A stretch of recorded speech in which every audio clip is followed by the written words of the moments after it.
श्री ज्ञानदेव तुकाराम पंढरीनाथ भगवान की जय। मौर्य ज्ञानेश्वर महाराज की जय। श्रीमंत जगद्गुरु तुकाराम महाराज की जय। सद्गुरु जोग महाराज की जय।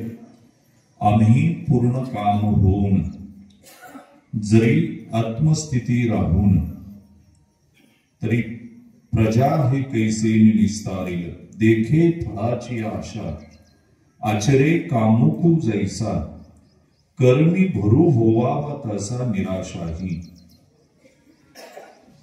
वर्णानामर्थ संघानां रसाणां छंदसामपि मंगलानां च करता वंदे वाणी विनायको छवि ललित कमल कोटि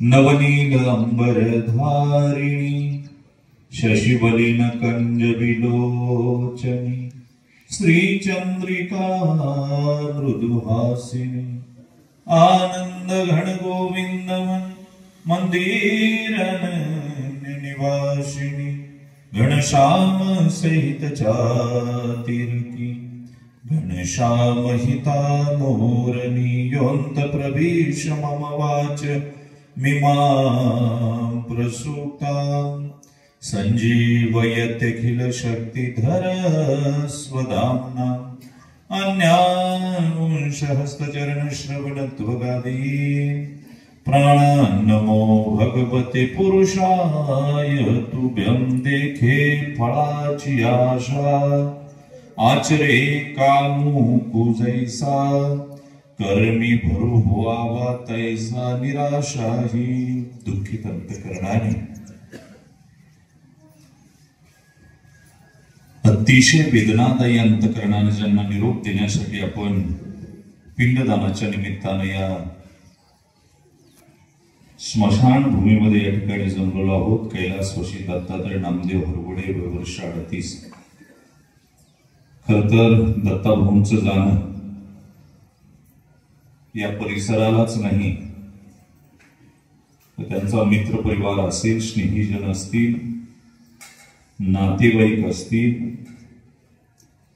आणि लहानांपासून थोरापर्यंतांना मनाला वेदना देणार माजी उपसरपंच तथा विद्यमान सरपंच म्हणून सणसवाडीचं विद्यमान सदस्य म्हणून ग्रामपंचायत सणसवाडीमध्ये ज्यांनी काम केलं त्यांची पत्नी अश्विनीताई असेल, वडील नामदेव दादा असतील, चुलते माजी उपसभापती सगळ्यांना ज्ञात असलेलं पंचायत समिती शिरूरचं एक चांगलं नेतृत्व आनंदराव दादा असतील, आई शोभाताई नामदेव हरगुडे असतील, चुलते गंगाराम दादा असतील, कांदेलाल दादा, बाळासाहेब भाऊ कैलास हरिभक्तीपरायण कैलास महाराज हरगुडे असतील, तुकाराम भाऊ असतील, संभाजी, कल्पनाताई, नीताताई, संपूर्ण परिवार। खर तर प्रांजल आणि अवधूत ही दोन लहान लेकरं सोडून जाणं झालं। सहज पेपरला मी त्या दिवशी सगळं वाचलं आणि त्यावेळेस सकाळ टुडेला आलेली बातमी होती। कसं असेल दत्ताभाऊचं जीवन याच्यावर चिंतन करण्याचा प्रयत्न आणि प्रयास केला। काही माणसं सद्गुणांनी भारलेली असतात, त्यांचं जीवन हे अल्पायुषी ठरतं हे दुर्दैव आहे। काय देवाची लीला असेल माहिती नाही। मराठवाड्यामध्ये एक म्हण आहे, करडीला नाही किडा आणि वक्ताला नाही पिडा। ज्याचे सद्गुण असतात त्या माणसांना आयुष्य फार कमी मिळतं आणि जे जगाला त्रासदायक आहे, वेदनादायक आहे असे 100, 80, 110 वर्ष जगणारी सुद्धा मी लोक पाहिलेली आहे। पण सरपंचांसारखं दत्ताभाऊंसारखं व्यक्तिमत्व जे अध्यात्माला पोषक होतं, शालेय शिक्षणासाठी विद्यार्थ्यांवर असणे त्यांचं विशेषत्वाने लक्ष, माझ्या गावचा विकास झाला पाहिजे ही आंतरिक असलेली प्रेरणा आणि याच्यातून दत्ताभाऊंचं अंतःकरण उमललं गेलं। सद्गुणांची झालर जीवनाला लावली आणि आयुष्य जगजीवनाच्या प्रांगणामध्ये रंगवण्याचा प्रयत्न आणि प्रयास दत्तभाऊने केला. खर तर 38 वर्षाचं जाणं फार लवकर झालं, परंतु प्रत्येकाच्या जीवनात काही ना काही घटना घडत असतात.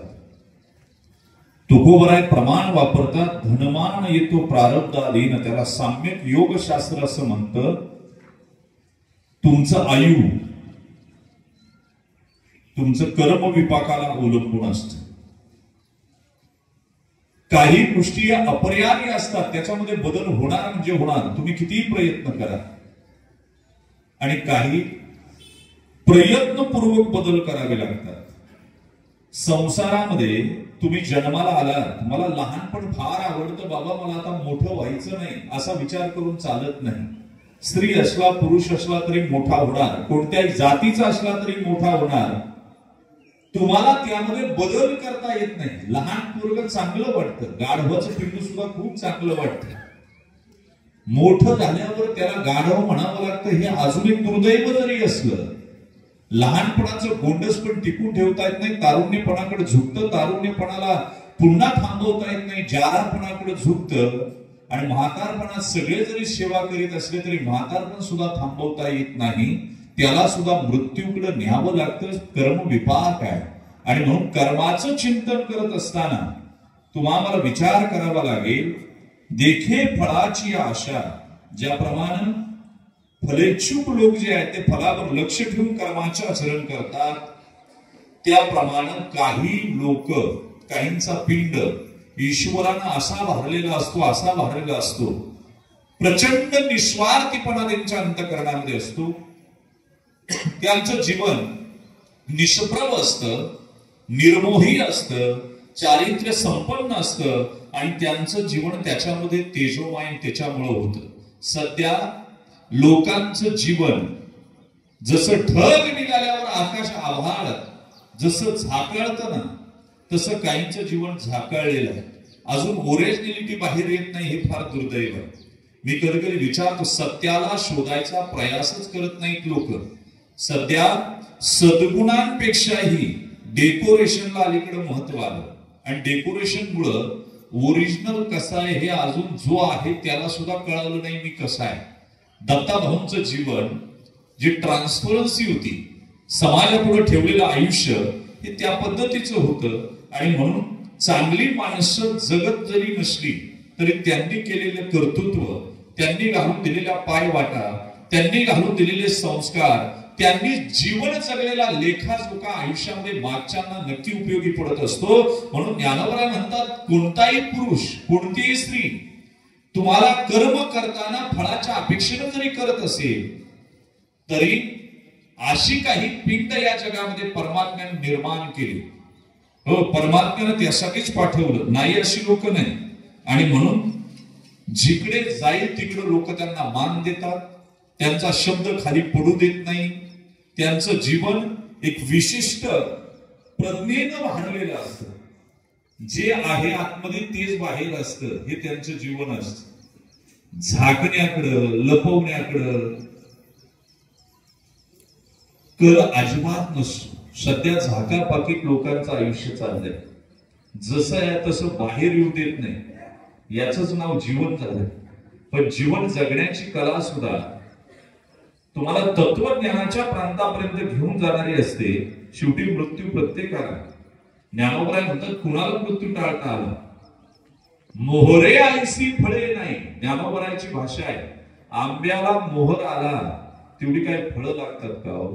एकाला मोहर लागला आणि त्यानं अख्ख्या सणसवडीला सांगितलं, या वर्षी आंबेरस तुम्हाला खाऊ घालतो. लोक म्हणली, थांबा ना, अजून फळं यायची, आताशी मोहर लागलाय. तो मला खूप मोहर लागलाय, फळं येणारच आहे. तो मोहर म्हणला, थांब ना, मोहर काय होते ते बघा. गारपीट आली, काही फळं आपोआप पडून गेली, काही शेजारच्यानं नेली. पक्क व दशे थोडी येती. ज्ञानोबराय म्हणले, आधी बेची नाशतो. काय ज्ञानोबरायची भाषा आहे मला सांगा बरं. तुम्हाला मी सांगू का, तरुणपणात पिकणं फार कमी लोकांचं होतं. आणि तरुणपण सांभाळणं कमी लोकांचं होतं. दत्ताभाऊनं तरुणपण सांभाळलं.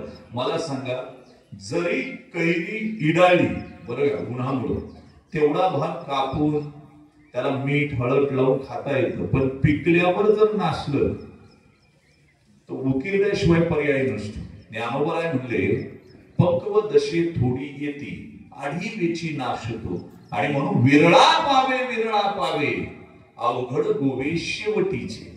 शेवटीचं अवघड आहे. विरळ लोक आहेत अशी. दत्ताभाऊसारखी एवढ्या तरुण वयामध्ये, वयाच्या अगदी 38व्या वर्षी एवढ्या उंचीची कारकीर्द करणं सगळ्यांना जमत नाही. सध्या लोकांचं जीवन एक विशिष्ट प्रज्ञेनं भारलेलं आहे. बॉक्स लाईफ झालेलं आहे. बॉक्स लाईफ कळतं काय? कोटी रुपयाचे बंगले बांधलेत लोकांनी, समाधान कुठे आहे? बरं, पूर्वीपेक्षा भौतिक सुख वाढली, सुखाची स्ट्रेंथ सुद्धा वाढायला पाहिजे होती, पण अलीकडे भौतिक गोष्टी वाढल्या आणि सुखाची स्ट्रेंथ कमी झाली. किती दुर्दैव आहे. अशा काळात जगणं फार मुश्किल आहे. बरं, जगणं काय 2-3 तासाचं पिक्चर नाही, 2 तासाचं नाटक नाही, ते 80-90-100 वर्षाचं लेदी जीवन आहे. याच्यामध्ये प्रत्येकाला सायासानं दुर्गुण बाजूला काढावे लागतात आणि सद्गुण आणावे लागतात. अर्जुनाला सांगतात श्रीकृष्ण, अर्जुना, अरे कीर्ती वाढवण्यासाठी लोक काय काय करतात बाबा. वेचूनी संपत्ती, ते लोक संपत्ती वेचतात, नको ते करतात आणि कीर्ती वाढवतात. पण त्यासाठी तू रणांगणातून पळतोय. कृष्णाचा काय विचार आहे? कीर्ती ध्रुव कीर्ती असली पाहिजे. बरं, सामान्य कीर्ती असतं कामा नये. 2-3 प्रकारचं जीवन आहे. एक भौतिक जीवन आहे, एक लौकिक जीवन आहे, एक आध्यात्मिक जीवन आहे.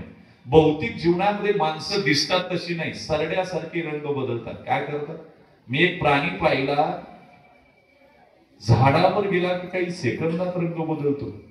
त्याचं नाव सरडा. पण सरड्यापेक्षाही मी रंग बदलणारा प्राणी पाहिला, त्याचं नाव माणूस आहे. सरडा धोका पाहून रंग बदलतो आणि माणूस मोका पाहून रंग बदलतो. हे भौतिक जीवन आहे. काय सध्या दिसतात तसं नाही. सध्या बॉक्स लाईफ झाले. मला सांगा, कोटी रुपयाचे बंगले, नाती मात्र वास मारायला लागली. काय जीवन आहे भौतिक सुखाचं? मला सांगा, खरं जर चिंतन केलं, तुमच्या आमच्या लक्षात येईल की कोटी रुपयाचे बंगले बांधले,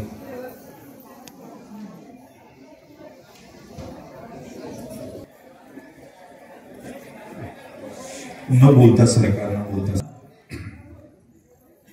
भौतिक सुखांची वाढ झाली, पण आत्मिक सुखाचं हनन झालं.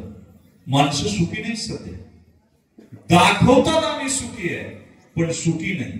याचं कारण काय? हे भौतिक जीवन आहे. आणि भौतिक जीवनामध्ये सुख कधीच अवलंबून नाही. वस्तुजन्य सुख जे आहे त्याला सुखच म्हणता येत नाही. तुम्ही 1 कोटीची गाडी घेतली, त्याच्याशी जर 2 कोटीची गाडी गेली, तुमच्या सुखाला सुराडा झाला, शिल्लक राहत नाही.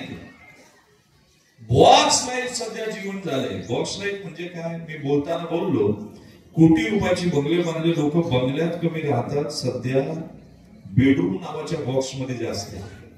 बेडरूम नावाच्या बॉक्स मधून निघतात, बाथरूम नावाच्या बॉक्स मध्ये जातात. बाथरूम नावाच्या बॉक्स मधून निघतात, टिफिन नावाचा बॉक्स घेतात, तिथून ऑफिस नावाच्या बॉक्सला जातात. गाडी नावाचं बॉक्स जवळच आहे, तिथून आले की संध्याकाळी 2-3 तास टीव्ही नावाच्या बॉक्स मध्ये जातात. गेला दिवस, एक दिवस आयुष्य संपून जातो. त्यांना म्हटलं काय करतात? ते म्हणजे मी टाइम पास करतो. टाइमच तुम्हाला पास करीत चाललाय. काय चाललाय? तुम्ही टाइमला पास करत नाही, टाइम तुम्हाला पास करत चाललाय. भौतिक जीवन असं आहे. आणि म्हणून भौतिक जीवनामध्ये मी कधी कधी विचार करतो, ध्रुव कीर्ती पाहिजे. कीर्ती ज्याच्यावर करायची ना, ती सद्गुण आहे आणि ते अल्प आयुष्य असता कामा नये. सत्कीर्ती ही ध्रुव असली पाहिजे. आपल्या पुणे जिल्ह्यामध्ये गाळे पळवले जातात. पळवणं काही वाईट नाही, चांगलं आहे.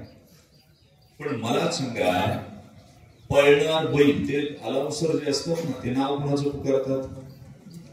पळतं कोण? नाव कोणाचं? बरं, बैलाचं आयुष्य, जीवाचं आयुष्य जर विचार केला तर अल्पायुष्य बैल. बैल एकदा गेला की मालकाचं नाव. तुमच्या चारित्र्य संपन्नतेच्या जीवावर, तुमच्या कर्तृत्वाच्या जोरावर तुम्ही तुमच्या आयुष्याची ध्रुव कीर्ती केली पाहिजे, पण सध्या ध्रुव कीर्ती करणाऱ्यांकडे लक्ष कमी आहे. तात्पुरती जाहिरात कशी होईल, तात्पुरती आमची कीर्ती कशी होईल याचा विचार केला जातो. हे फार दुर्दैव आहे. आणि म्हणून ज्याला मिंधे पण नाही, ज्याला लाचार पण नाही, जो निर्मोही आहे, गांधींनी सांगितलेला, लोकमान्य टिळकांनी सांगितलं निष्काम कर्मयोग, आणि गांधींनी सांगितली निष्कामता. पुढे गांधींची किती चालली हा भाग सोडून द्या, पण निष्काम कर्मयोग ज्यानं वनस्तंभ आणि वनवा स्वीकारला, जगानं त्यांना डोक्यावर घेतलेला आहे. जगासाठी जो झिजला, लोकांनी त्याला लक्षात ठेवलेला आहे. वाक्य ध्यानात ठेवा. आपल्याला आपल्या खापर पंजोबा, ढिपर पंजोबा, आजोबा यांची नावं माहिती नाही. शिवाजी महाराज कोण लागत होते, ज्ञानोबराय कोण लागत होते, तुकोबराय कोण लागत होते? काय रक्ताचा संबंध आहे, वंशावळीचा संबंध आहे? तर सूर्य त्यांच्या नावाशिवाय उगवत नाही, मावळत नाही. याचं कारण काय? जगासाठी ज्यांनी देह झिजवला त्यांना जगानं हृदयाच्या कप्प्यामध्ये जपून ठेवलेलं आहे. आणि म्हणून जगण्याच्या प्रांतामध्ये स्वतःचं जीवन ओळखायचं जर असेल तर आम्हाला स्वतःचं अनालिसिस करावं लागेल. तेल्या भुत्यांच्या गर्दीत आणि भाट लोकांच्या गर्दीत आपलं आयुष्य आपल्याला कधी कळत नाही बरं का. लोक नसलेली प्रतिमा उभी करतात. तुमच्या जवळचे जे भाट आहेत ना, ते म्हणतात साहेब तुमच्यासारखा मनुष्य नाही, गावात तुमच्याशिवाय पर्याय नाही, तालुक्याला तुमच्याशिवाय पर्याय नाही. तुमची ओरिजिनल आयडेंटिटी बाहेरच येऊ देत नाही. तुम्हाला नको ती प्रतिमा उभी करून तुम्हाला फसवतात. म्हणून तेल्या भोत्यांच्या जीवनापासून फार लांब राहा, भाटांपासून लांब राहा, त्यावेळी जीवन स्वतःच कळेल. 38व्या वर्षी एवढा माणूस उंचीला जातो. काय कारण? त्यांनी सिंहावलोकन केलं असेल, आत्मावलोकन केलं असेल, स्वतःचं चिंतन काहीतरी मांडलं असेल, सत्याला पकडलं असेल. आणि सत्याला पकडणं एवढं सोपं नाही. रामकृष्ण परमहंस लाहोरच्या बाजारामध्ये फिरत होते पहा, आणि एक पोरग बापाजवळ हट्ट करत होतं, पप्पा मला माझी सावली पकडायची. तो मला बाळा सावली पकडता येत नाही. कधी कधी पोरांना सांभाळणं सुद्धा खूप अवघड आहे. तुम्ही सोपं समजू नका. मी देहूला दर्शनाला होतो त्या दिवशी, त्या वैकुंठ गमनापाशी असं मारुतीचं मंदिर आहे, गदा घेतलेला, सगळं व्यवस्थित आहे. आणि बाप पोराला घेऊन आला. बरोबर, ते पोराला पहिला प्रश्न विचारला, बाबा कोण आहे? त्यानं सांगितलं हनुमंत आहे. मग ते इथं का उभे? हनुमंत कोण आहे? त्याने दुसरा प्रश्न विचारला, मी ऐकत होते. म्हणजे राम भक्त आहेत. ते म्हणजे मग इथं का उभे आहेत? ते म्हणजे लोकांना दर्शन देण्यासाठी. त्याला अजून एक प्रश्न विचारला, बाप तर पिडलाच होता. बापून अशी कानामागं बाजूला गब्बस काय सारखा त्रास देतो. त्याच्यावर माझ्या लक्षात आलं, जर बाप जर पोराच्या शंकेला पुरत नसेल तर ध्यानात ठेवायचं, बाप होण्याच्या लायकीचा सुद्धा तो नाही. काय? डायनासोर पैदा करणं सोपं आहे, पोषणं फार अवघड आहे. कळालं तर पहा मी काय बोलतो. अलीकडे पोरांच्या शंकेला पुरणारे सुद्धा बाप नाही सध्या. कठीण आहे ते. बाप लज्जास्पद आहे बाप या शब्दाला. ते बापाला पोचता आलं पाहिजे. मी कधी विचार, ते पोरग रडायला लागलं, पप्पा मला सावली पकडायची. बाप म्हणला गधे के बच्चे. आता पोरग कोण असेल? ते म्हणलं गाढवाच्या बच्चा सावली पुढे पकडता येते काय? तो गडारोळ ऐकून त्या पोराची आई बाहेर आली. आणि त्या आईनं विचारलं, काय झालं, का रडतो पिंट्या? त्यानं सांगितलं, बघ ना, त्यानं हट्ट केला, म्हणजे सावली पकडायची म्हणतो. सावली पकडायची म्हणतो. काय तुम्ही एवढे मोठे, एवढे फिरता, समाज तुम्हाला मानतो, आणि तुम्हाला एका लेकराला शांत करता येत नाही? अगं विडी खुळी, ते म्हणते सावली पकडायची. ती म्हणजे बाबर बाजूला. आणि तिनं सांगितलं, बाळा इकडे काय करायचं? सावली पकडायची. असं ना, पकड बरं तुझ्या डोक्याला. त्यानं डोक्याला पकडलं. सावलीत काय दिसलं? पोरग नाचायला लागलं, मी सावली पकडली, सावली पकडली. पोरानं सावली पकडली होती की सत्याला पकडलं होतं? ज्या दिवशी तुम्ही सत्याला पकडाल त्यावर भौतिक आणि लौकिक जीवन तुमच्या मागे येणार आहे. पण नसताना प्रगट होऊ नका. अर्ध्या हळकुंडानं जी लोक पिवळी होतात, समाज त्यांना मानत नाही हो. आता ज्यांना निकाल, तुम्हाला मी सांगू का, माणसांची मन जिंकणं फार अवघड आहे, मत जिंकणं सोपं आहे. काय बोललो? मन जिंकणं अवघड आहे. ज्ञानोबराय म्हणतात, एखाद्याचा गुण पाहिला ना, गुण, तर तो गुण त्याच्या समोर मोठा करावा, त्याच्या दुर्गुणाकडे दुर्लक्ष करावं, आणि त्या गुणांवर भाष्य करावं का ज्याच्या आनंदाच्या लहरी उमलतात त्याच्या मनामध्ये. एखाद्याच्या गुणाबद्दल बोललं तर त्याला जेवायची सुद्धा गरज लागत नाही. लोक म्हणतात ते फार चांगले हो, तोंडावर काही बोलत नाही, पण माग स्तुती करतात. काय चाटतो तुझ्या स्तुतीला, तोंडावर करता आली पाहिजे. काय झालं पाहिजे, माग काही करू नको. सद्गुणांची झालं जोपर्यंत जीवनाला लावता येत नाही ना, तोपर्यंत जीवन साफल्याकडे जात नाही. आणि म्हणून जीवनाच्या जगण्याच्या प्रांतामध्ये जी माणसं लाचार झाली, जी माणसं निंदी झाली, ज्यांनी स्वाभिमान गहाण ठेवला, इतिहासानं यांना लांब फेकून दिलं. दत्ताभाऊ सारखी माणसं स्वाभिमानी होती, ही कधीच लाचार झाली नाही. कधीच जीवनामध्ये त्यांनी निंदत्व पत्करलं नाही आणि स्वार्थीपणा अंतःकरणात ठेवला नाही. निस्वार्थी हेतू जीवन जगत राहिले. आणि म्हणून त्यांना 2 शब्द खर्च करावे लागतील.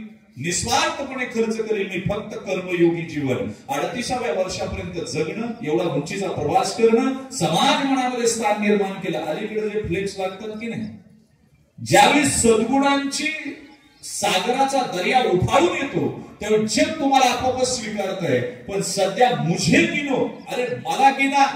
अरे बाबा, गिनण्यासारखं पहिलं काहीतरी केलं पाहिजे ना. अलीकडे जे फ्लेक्स लागतात की नाही, जे प्रगट झाले ना, अडचण नाही. ज्यांना स्वीकारलंय त्यांनी लावावे, हरकत नाही. पण अलीकडे फ्लेक्सचा खर्च स्वतःच करून लावणारे सुद्धा बाबा, तुझं मुख कमंडल पाहिल्यावर दुसऱ्याच्या पोटात त्रास होतो ना, का पोटावर उठला पहिला सिद्ध हो, मग प्रसिद्ध आपोआप होशील. काही करण्याची गरज नाही आणि हरकत नाही लावायला फ्लेक्स. पण त्याच्या अगोदर सद्गुणांची झालर लावून भगवंत कृपेनं दुर्गुणांना बाजूला काढायचं आणि सद्गुणांनी तो पिंड भरायचा. आणि तो पिंड भरला की जगावर त्याचे आभार निर्माण होते आणि जग त्याला स्वीकारायला सुरुवात करतं, जसं की दत्ताभाऊ. आणि म्हणून जीवनाचं चिंतन करत असताना ज्ञानोबरायांनी काही फार गोड चिंतन केली. आणि मी बोलताना नेहमी सांगितलं, पापही करायचं असेल ना देवाला पुढे ठेवून करावं, आणि पुण्य करायचं असेल तर देवाला पुढे ठेवून करा. तुम्हाला सांगू का, साधी गोष्ट सांगतो.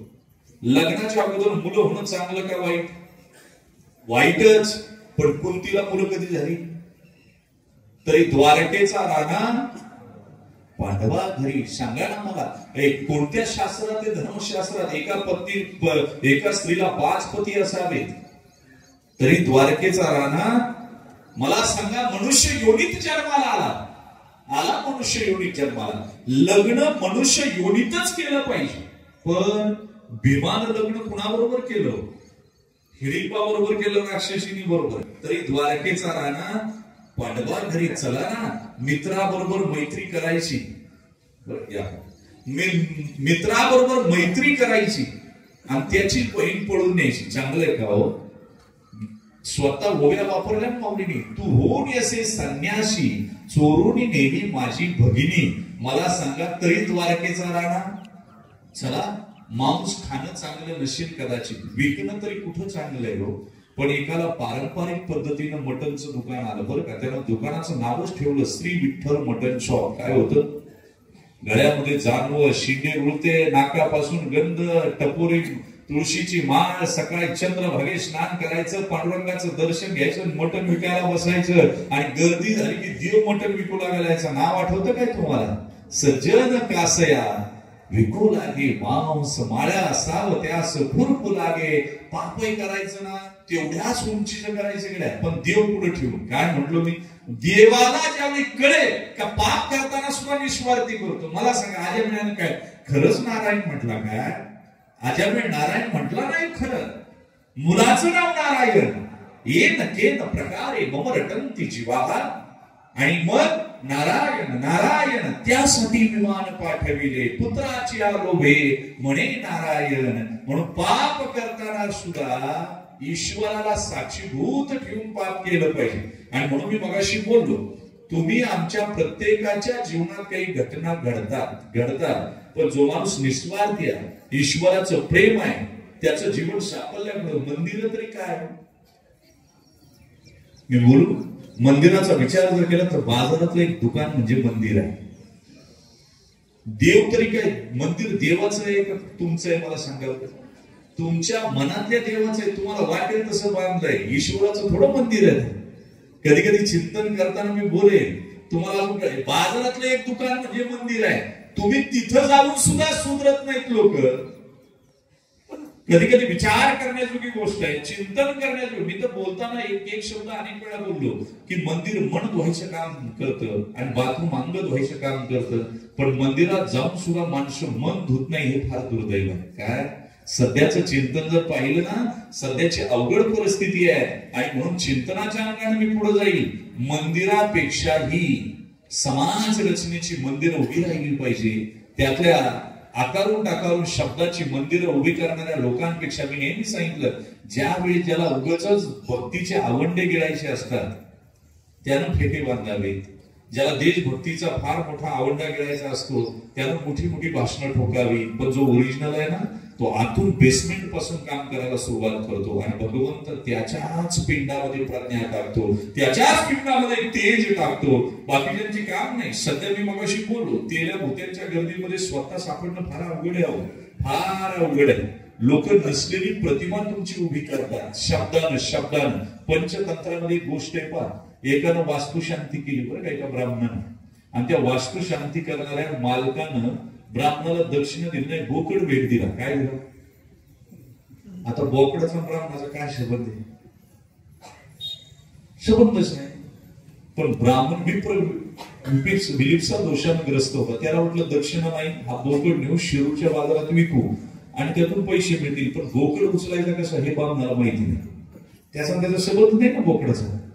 बोकडाचा येईल, बोकडाचा ब्राह्मणाचा काय संबंध? त्या मालकाला कसं काय उचलते म्हणजे दोन्ही पाय धरून खालून डोकं घाल. काय कर बामणाने पंचांगी इथं सगळं असं खालून डोकं घाल चालले घेऊन. 3-4 चोरांनी पाहिलं शिक्रापूर फाट्यावर म्हणजे याला लुटायचा, पण फक्त शब्दाने लुटायचा. ब्राह्मणाला हात लावायचा नाही तर पाप घडल. पहिला चोर ते म्हणजे टप्प्याटप्प्याने उभा राहा. एक जण इथं राहा, एक जण पुढे ते पाबळकर रोड जातो तिथं, एक जण पुढे रांजणगावला, असे उभे राहिले. पहिला चोर म्हणला, वाह काका दर्शन झालं, पुण्य पावडता प्राप्त झाली. काय तुमचं तेज, काय तुमची विद्वत्ता आम्ही ऐकू नये. छान सगळं महाराज. पण मला गाढवाचा बाजारा कुठं होता? एवढं छान गाढवाचं पिल्लू विकत घेतलं. ते ब्राह्मण म्हणला, मूर्ख आहे तू, हा बोकड आहे, गाढव नाही. हो बाजूला दुसरं भेटलं पिंपळ त्या पाबळ फाट्यावर. तो म्हणला, काका मला गाढव विकत घ्यायचे, बाजार कधी असतो गाढवाचा? काका म्हणला, हे तो बोकड आहे, हाय बी मूर्खच आहे त्याच्यासारखं. तिसरा राजनगावला भेटला पा. तो म्हणला, काका वा काय तुमची नजर, गाढव विकत घ्यावं तर थोड्याच विकत घ्यावं. काय म्हणला, आता बाकी कमाल झाली. सगळे गाढव म्हणतात, मला मी एकटाच बोकड म्हणतो, गाढव म्हणतात. शेवटचं भेटलं पुढं त्या कोरेगावला कारेगावला, आणि ते शेवटचं बेकार असते. त्यानं असा ठोका टाकला, ते पाया नाही पडलं, त्यानं स्तुती नाही केली बरं का. आणि तो म्हणला, लाज वाटती काय, ब्राह्मण कुळात जन्माला आले, गाढव खांद्या वागवतं म्हणून कुणी बोलवेल का पूजेला? काका म्हणला, सगळे गाढव म्हणतात, मी एकटाच बोकड म्हणतोय. हे जर असं शिरूला घेऊन गेलं तर लोक पूजेला बोलवायचं नाही. टाकून दिलं, घोड नदीत आंघोळ केली, घरी निघून गेलं. हे मागून चौकजण येत होते, बोकड घेतला, बाजारात एकला पैसे वाटून घेतले, निघाले. यालाच भाट तेल होते म्हणायचे. तुम्हाला नसलेली प्रतिमा निर्माण करतात आणि तुमचं आयुष्य संपवतात. पंचतंत्रामधला दृष्टांत सांगितला मी, हे जीवन आहे. आणि म्हणून सत्याची झालच ज्याला लावायची की नाही, त्याला जीवनाच्या परिपूर्ण. आणि सध्याचा प्रांत काय तुम्हाला मी सांगू, अलीकडे डेकोरेशनला महत्व आहे. समाज रचनेमध्ये जी सगळ्यात मोठी गोष्ट समजतो ना, ते लग्न आहे आता बरं का. पण लग्न कुळावर आधारित राहिलं नाही, लग्न गुणांवर आधारित राहिलं नाही, लग्न सौंदर्यावर आणि संपत्तीवर आधारित झालं. हे मोठं दुर्दैव आहे. यालाच फार म्हणायचं जाहिरातबाजी, याला म्हणावं वेगळी, याला म्हणावं जीवन वाया जाणं. गुणांवर आधारित लग्न राहिली नाही, कुळांवर आधारित राहिली नाही, लग्न संपत्तीवर आणि सौंदर्य. दुर्दैवाने या दोन्ही गोष्टी टिकणार नाही. करोडपतीचं पोरग असू द्या, आणि जर व्यसन लागली, 1 वर्षात रांगरांगोळी करताय आणि त्या ताईला सुद्धा 1-2 लेकरं झाली की तिचं सौंदर्य संपून जात आहे. नसलेल्या आभासाच्या तत्वावर तुमची सामाजिक स्थिती जर उभी राहणार असेल तर अवघड आहे. समाज रचना ढासाळेल. म्हणून सद्गुणांची झालं ध्रुव कीर्तीमध्ये परावर्तित झाली पाहिजे, ध्रुव कीर्तीमध्ये. आणि मग ध्रुव कीर्ती काय असेल? माणसं सध्या, बरं मी सांगतो, लाचार जरी झालं तर काही हरकत नाही. अजून एक गंमत सांगू का? लाचारी आणि नम्रता ह्या दोघी बहिणी आहेत. नम्रता हा गुण जरी असला बरं का, तर तो लाचारीमध्ये ज्यावेळी कन्वर्ट व्हायला सुरुवात होतो ना, त्यावेळी माणूस स्वतःची आभा विसरून जातो. स्वतः लाचार एकदा झाला, माणूस जगाच्या न्यायालयात काही असू द्या, स्वतःच्या न्यायालयात निर्दोष असला पाहिजे. काय बोललो मी कळत असेल तर पहा, फार अवघड आहे. ज्यावेळी स्वतःच्याच नजरेतून माणूस नाचतो ना, स्वतःच्या नजरेतून नाचला का त्याचा आत्मविश्वास समाप्त होतो आणि जगाच्या बाजारामध्ये त्याला टिकणं अवघड होतं. स्वतःच्या नजरेत माणूस उंचीचा असला पाहिजे. बाकी जगाच्या बाजारात काही असू द्या. पूर्वी चोरी केली की ती चोराला उकळत्या तेलातून नाणं काढायला लावायचं. काय करायचं? सीतेनं अग्नी परीक्षा दिली, याचं उत्तम उदाहरण आहे. काय कारण आहे? तिला माहितीये माझ्या पातिव्रत्याला बाध नाही.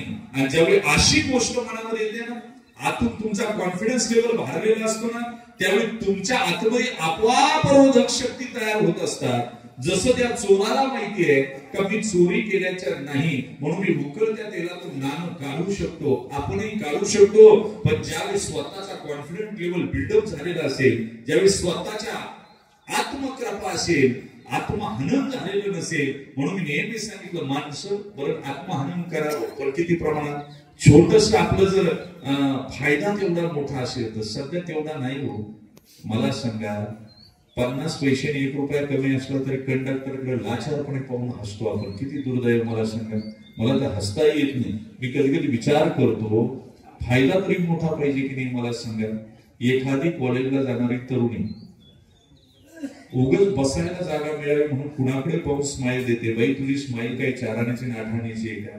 का घालवते वाया? रेशनिंग का तुझ्या दुकानात गेला झोपतो माप मिळावं म्हणून उगाच रेशनिंगवाल्या दुकानाबरोबर काहीतरी लाचारपणानं हसतो. अरे काय तू कोण आहे? अरे बळीयाची अंकित आम्ही झालो बळीवंत, तीही त्रिभुवनी आम्ही वैभवाचे धनी. आणि मग मला सांगायचं होतं का जीवनामध्ये ज्यांनी वधस्तंभाने वनवास स्वीकारला, जगानं त्यांना सुवर्ण अक्षरात जागा दिल्यात. बरं का, आतापर्यंत कोणी असू द्या, मी बोलताना सांगितलं कॉन्फिडंट हरवले माणसाने. रामायण वाचताना, कृष्णाचं चरित्र वाचताना देव म्हणून कमी पाहावं यांच्याकडं. पहिलं माणूस म्हणून पहा. कुणाकडं? कृष्णाकडे, रामाकडे सुद्धा. हे रामाचं मंदिर झालं म्हणून फार उड्या मारू नका. एवढे दिवस लागले, हेच वैशिष्ट्य आहे त्याला. त्याच्यामुळे जास्त काही मंदिर बांधून सुधारणा होतील, बदल होतील असे काही नाही. मी मगाशी बोललो, मंदिर ही सुद्धा बाजारातली दुकानच आहेत. काय? मंदिर सुद्धा बाजारातली दुकान आहेत. आणि मंदिर तुमची बांधलीत, तुम्ही तुमच्या मनातली बांधलीत. ईश्वराचं मंदिर उभं राहायला फार वेळ लागणार आहे. त्याच्यासाठी आत्मकृपा होणं प्रत्येकावर गरजेची आहे. का मी काय सांगतो, रामाकडे पाहताना मनुष्य म्हणून पहा. अरे क्वालिटी जर पाहिलं, रामाची कॉन्फिडन्स लेवल किती मोठा, लिडरशिप क्वालिटी किती मोठी. आपण ग्रामपंचायतीला पडलो, महिनाभर बाहेर निघत नाही. ज्याला उद्या राजा व्हायचं आहे तेच. आणि आज आईनं वनवास सांगितला. अरे आईनं सांगितलं तुझ्या बापानं तुझ्यासाठी वर मागितला, तुझ्या बापाला तो पूर्ण करता येत नाही. प्रभू रामचंद्र म्हणजे एवढंच निघतो. आई लगेच वनवास आला. पिता मज देहू कानन राजू, मला जंगलाचं राज्य दिलं, तिथं मला लोकांना भेटता येईल, समजून घेता येईल. आणि ज्याला राजा व्हायचंय ना, त्यानं पहिलं समाजाच्या व्यथा समजून घेतल्या पाहिजे. कितीतरी आहिल्या पडल्यात रस्त्यात, त्यांचा उद्धार करायचा बाकी आहे.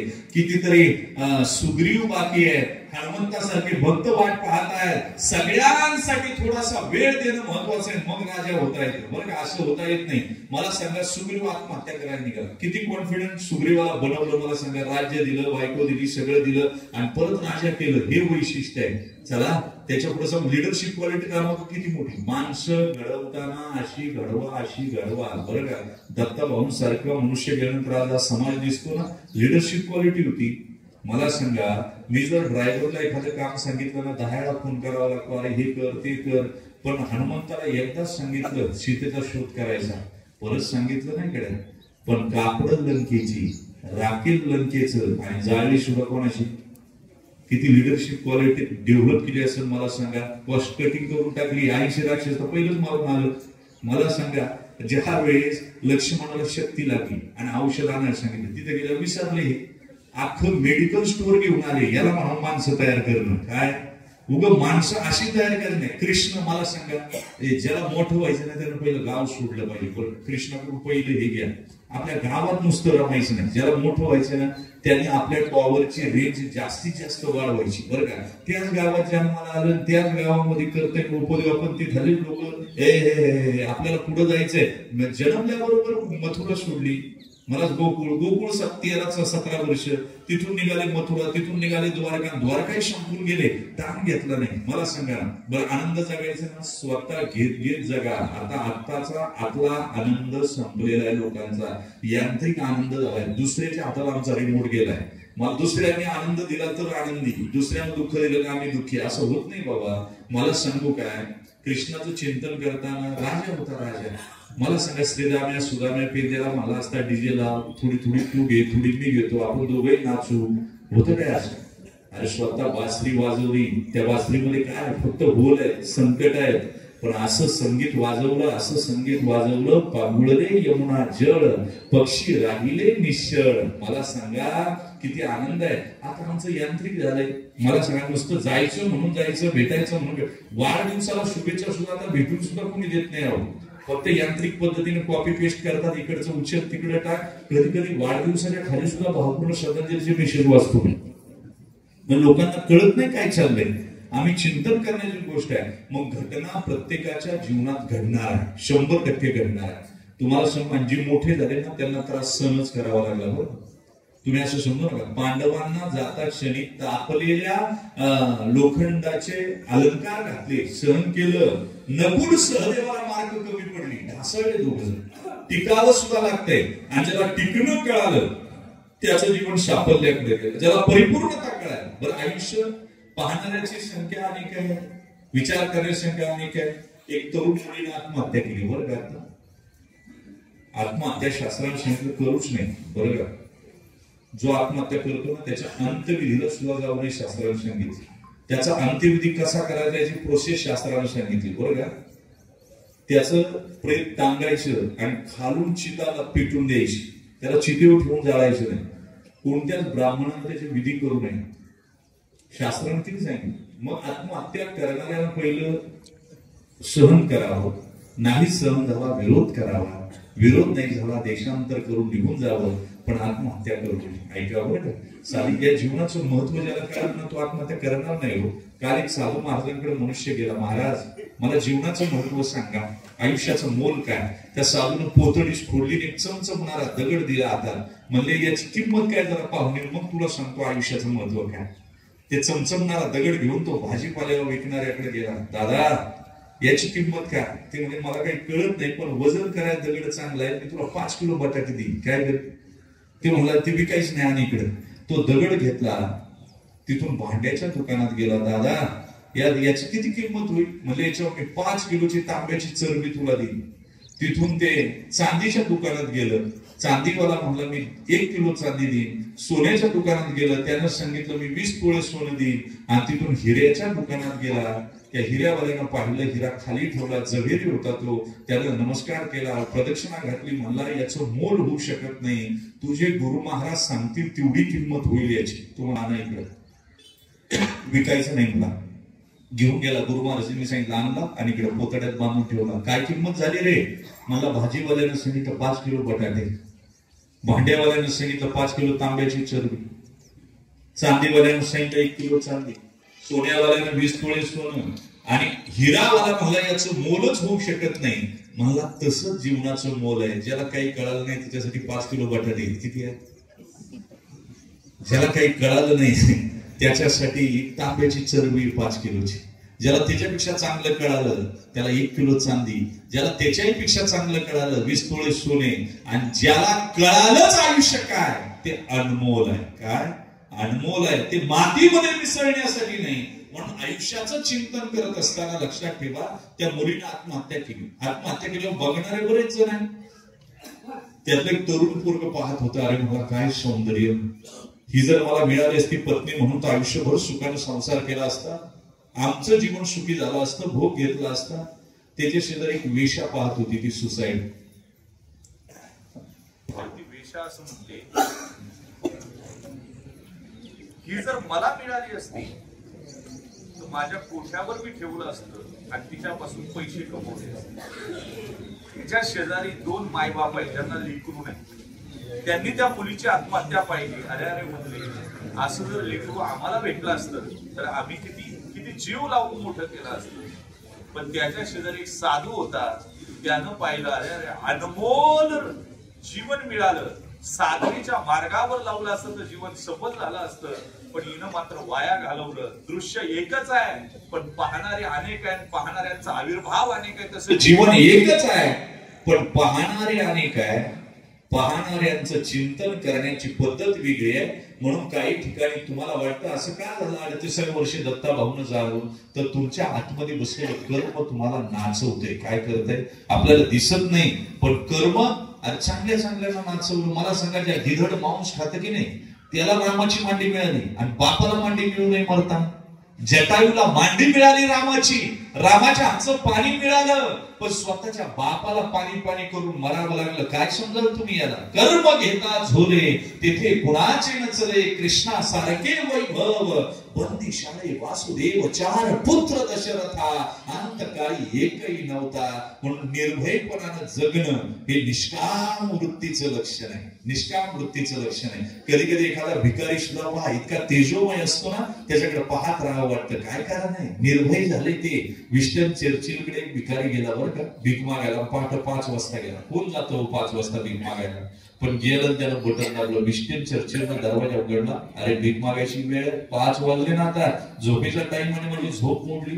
तो भिकारी म्हणला, साहेब पहा धंदा माझा, कधी यायचं ते मी ठरवेन, तुम्ही द्यायचं का नाही ते तुमचं तुम्ही ठरवा, पण यायचं कधी ते कोण ठरवेल? एवढं निर्भयता जीवनात कधी येते सांगू का?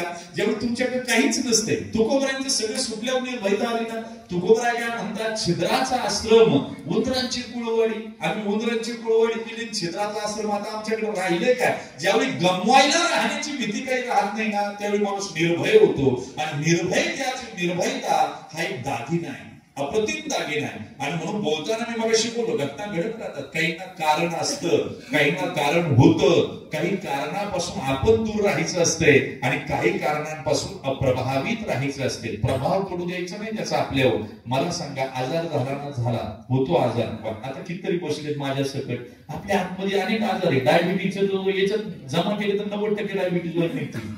मला सांगा 20-30% माझ्या सकट. कॅन्सर कधी कोणाला नाही सांगू शकत नाही. तुम्ही आता समजायचं नाही, असं काही खाणच तसं आहे आपलं. मग आजार झाला, पण जशी तणाला उपचार करता की नाही, तसं मनाला सुद्धा उपचार करण्याची गरज आहे. काय बोलू? सध्या मनाचे उपचार बंद आहेत आणि फक्त तणाला उपचार चालू आहेत. काय? ज्या दिवशी तुम्ही मनाला उपचार कराल त्यावेळी शरीराला आजार आहे, मनाला नाही, हा भाव होईल आणि कारणापासून अप्रभावित राहतो. ज्या दिवशी आणि परिपक्वता आल्याशिवाय प्रभावितपणा येत नाही हो. मला सांगा, आपलं सणसवाडी गाव आहे, मधी नदी आहे आणि पलीकडे एक जंगल आहे असं समजा. त्या जंगलात एक साधू राहतो, अनेक शिष्य आहे आणि 2 शिष्यांची जबाबदारी भिक्षा मागायला जायची रोज. आज पाठवल्याच्या नंतर एक तरुण साधू आणि वृद्ध साधू 2 जण भिक्षा मागायला असायला. पाऊस आला, नदीला इतका पूर. भिक्षा मागून परत येताना एक मुलगी तरुण वाहत येत होती बरं का त्या प्रवाहात. ते ज्येष्ठ साधू शांत राहील, पण तरुण साधूला दम नाही निघाला. त्यांना उडी मारली, त्या स्त्रीला बाहेर काढलं, पोहत तीरावर आणलं, तिच्या पोटातलं पाणी काढलं. स्त्री बेशुद्धच आहे, पण तिला आपल्या मुखानं ऊर्जा दिली, तिच्या मुखात, आणि तिला शुद्धीवर आणलं. आता जे ज्येष्ठ होतं का नाही ते म्हणलं, बाटलं हे काय झालं? बाटलं म्हणला, एवढे दिवस करून याचा उपयोग नाही झाला, याला अक्कल नाही. म्हणला तारुणपणा असल्यामुळं याला विकार सांभाळता आले नाही, वाया गेलं. आता ते तरुण शुद्धीवर आली, तिथीनं नमस्कार केला, धन्यवाद मानले, मार्गाने निघून गेली. आणि हे दोघही महाराजांच्या जवळ गेले आश्रमात. आणि या ज्येष्ठ साधूनं जे घडलं ते सगळं महाराजांना सांगितलं. महाराज काहीच बोलले नाही. दुसऱ्या दिवशी भिक्षा मागायला ज्यांचा नंबर होता त्यांना म्हणले, तुम्ही जाऊ नका, थांबा इकडे. ज्यानं काल ती बाई वाचवली ना त्याला सांगितलं, भिक्षा मागायला तू जायचं. आणि कुणाच्या घरी जायचं? जिला काल वाचवलं ना तिच्या घरी जायचं. जिच्याकडून भिक्षा घेतो ना ती माते समान असते. वाक्य ध्यानात ठेवा. यानं झोळी उचलली, भिक्षा मागून आला. त्यावेळी बाकी शिष्याने विचारलं की महाराज, यानं काल एवढं केलं सगळं, तरी तुम्ही त्याला आज परत भिक्षेला त्याच बाईक पाठवलं. त्यावेळी महाराजांनी 2 नारळ दिले. म्हणले, पहिला हा नारळ फोडा. तो नारळ फोडला, 2 भाग झाले, पाणी निघालं, अर्धा इकडं अर्धा इकडं. आणि दुसरा नारळ फोडल्याबरोबर गोटा निघाला. त्यावेळी विचारलं, या दोन्ही नारळ तर एकच आहे, फरक काय? ते म्हणले, हा अजून पिकला नाही, तेवढा पक्व झाला नाही, म्हणून याचे 2 भाग झाले. आणि हा पूर्ण पक्व आहे म्हणून गोट्यात निघाला. तसे म्हणले, तुम्ही या नारळासारखे अजून तुम्हाला पिकायचंय, हा गोटा झाला. आता काय झाला? गोटा झाला. ज्या दिवशी तुम्ही परिपक्वतेच्या दशेला याल त्या दिवशी जीवन साफल्याकडे तुमचं जीवन जात असतं. आणि म्हणून खऱ्या अर्थानं जीवन जगत असताना सहजता जीवनात पाहिजे, जी दत्ताभाऊंच्या जीवनात होती. सहिष्णुता पाहिजे, जी दत्ताभाऊंच्या जीवनात होती. जी निर्भयता पाहिजे, जी दत्ताभाऊंच्या जीवनात होती. आणि म्हणून जीवन जगत असताना दत्ताभाऊंनी जे जीवन जगलं ते निष्काम कर्मयोगाचं जीवन होतं. आणि निष्काम कर्मयोगाचं जीवन जगत असताना आमच्या वारकरी संप्रदायाला सुद्धा दत्ता या सणसवडी तसं मी फार परिचित नाही असं नाही. आमच्या अध्यक्ष वगैरे दत्ताभाऊ दुसरे यांची सगळी मंडळी जवळचीच आहे. आणि आमदार साहेब, तिन्ही आमदार साहेब या गावचं एक वैशिष्ट्य आहे, किती सिमेंटची जंगल उभारू द्या पण अध्यात्म मात्र अजून त्यांनी परिपक्व ठेवलेलं. ज्या ज्या वेळेस मी इथं कीर्तनाला आलो, ज्या ज्या वेळेस मी पाहिलं त्यावेळेस मी विचार केला की एवढ्या परिसरामध्ये विकास होत असताना सुद्धा यांची सहिष्णुता, भगवत प्रेम, भगवत भक्ती अंतःकरणामध्ये चिरंतन दृढ आहे. म्हणून आमच्या दत्ताभाऊनं सुद्धा पंढरपूरला जी धर्मशाळा चालली त्याला दत्ताभाऊंनी भरघोस मदत केली. दरवर्षी सप्त्यामध्ये एक कीर्तनकाराचं मानधन आणि कीर्तनकारांची व्यवस्था दत्ताभाऊ करायचे. शाळेतल्या मुलांसाठी काम केलं दत्ताभाऊंनी. अलीकडच्या काळामध्ये सरपंच झाल्यानंतर संधी परमात्मा देत असतो. कारण प्रभू रामचंद्र असं म्हणतात, वनवासावरून परत आल्यावर स्नान करायला घेतल्याबरोबर भरताला स्नान पहिलं घातलं, लक्ष्मणाला घातलं, शत्रुघ्नाला घातलं. आणि त्यावेळेस हनुमंतराय म्हणतात, देवा राजा तुम्हाला व्हायचं स्नान यांना घातलं. त्यावेळी हनुमंतरायाकडे पाहून प्रभू पहिले एक वाक्य बोलतात, राजा हा प्रजेची सेवा करण्यासाठी नसतो, सेवा घेण्यासाठी नसतो, तर राजा हा प्रजेची सेवा करण्यासाठी असतो. हाच भाव उपसरपंच झाल्याच्या नंतर, ग्रामपंचायत सदस्य झाल्यानंतर दत्ताभाऊंनी अविरत ठेवला. आणि खऱ्या अर्थानं ते जीवन समर्पित जीवन समाज रचनेमध्ये दत्ताभाऊंनी पेरलं. आणि म्हणून तुका म्हणे एका मरणची सरे, उत्तमाची उरे कीर्ती मागे, या न्यायाने जीवन जगलं. वटवृक्षाची पूजा सगळे करतात पण चंदनाचं लाकूड आणि वडाचं लाकूड एका भावात कधी जात नाही. वाक्य ध्यानात ठेवा, चंदन चंदन असतं जरी अल्पायुष्य असतं बरं का, तरी स्वतः मात्र आयुष्यभर माझ्या चंदनी खोडाचा मंत्र झिजणे झिजणे, अरे झिजत राहतय पण सुगंध मात्र इतरांना देत राहतय. वयाच्या 38व्या वर्षी हे चंदनाचं खोड संपलं जरी असलं, सुवास मात्र अविरत दळवत राहील. किती वर्ष जगला याच्यापेक्षा लांबी महत्वाची नाही तर डेप्थ महत्वाची असते, खोली महत्वाची असते. आणि म्हणून लांब आयुष्य जगणारे काही लोक आहेत पण त्यांच्या जीवनाला सत्कीर्ती, ध्रुवकीर्ती प्राप्त होत नाही. दत्ताभाऊ 38 वर्ष जगले. दुसरे भाऊ ट्रान्सपोर्ट व्यवसाय करतात, माग पत्नी मुलं आहे, शेवटी निघावं लागणार. हे वाक्य ध्यानात ठेवा. कळलेच नाही कधी सूर्य समुद्रात बुडाला, कळलेच नाही कधी पक्षी पिंजऱ्यातून उडाला, कळलेच नाही कधी तरी सर्वांवर प्रेम केले. दत्ताभाऊंसारखे उमद नेतृत्व आपल्यातून गेलं. अनेक प्रकारचे, अनेक क्षेत्रातली अनेक मान्यवर लोक या ठिकाणी उपस्थित आहेत. खर तर तुम्हाला मी सांगू, तुकोबाने आपल्या पत्नीला म्हणतात, आवडे कोण कुणाच्या घरी काम नाही म्हणून जात नाही, तर तो स्नेह, जिव्हाळा, झरा, प्रेमाचा अविरत राहत असतो. सरपंचांवर प्रेम करून मी बरेच वर्ष सुरुवातीला स्मशानभूमीच फिरायचो. आता एवढ्यामध्ये थोडेसे कथा कीर्तनांमुळे थोडस कमी झालं, पण मी पाहिलं नाही आतापर्यंत हा रस्ता कधी बंद केला किंवा अंत्यविधीला रात्री 10-12 वाजता सुद्धा या गावामध्ये एवढी लोकसंख्या जमली. याचं कारण काय असेल?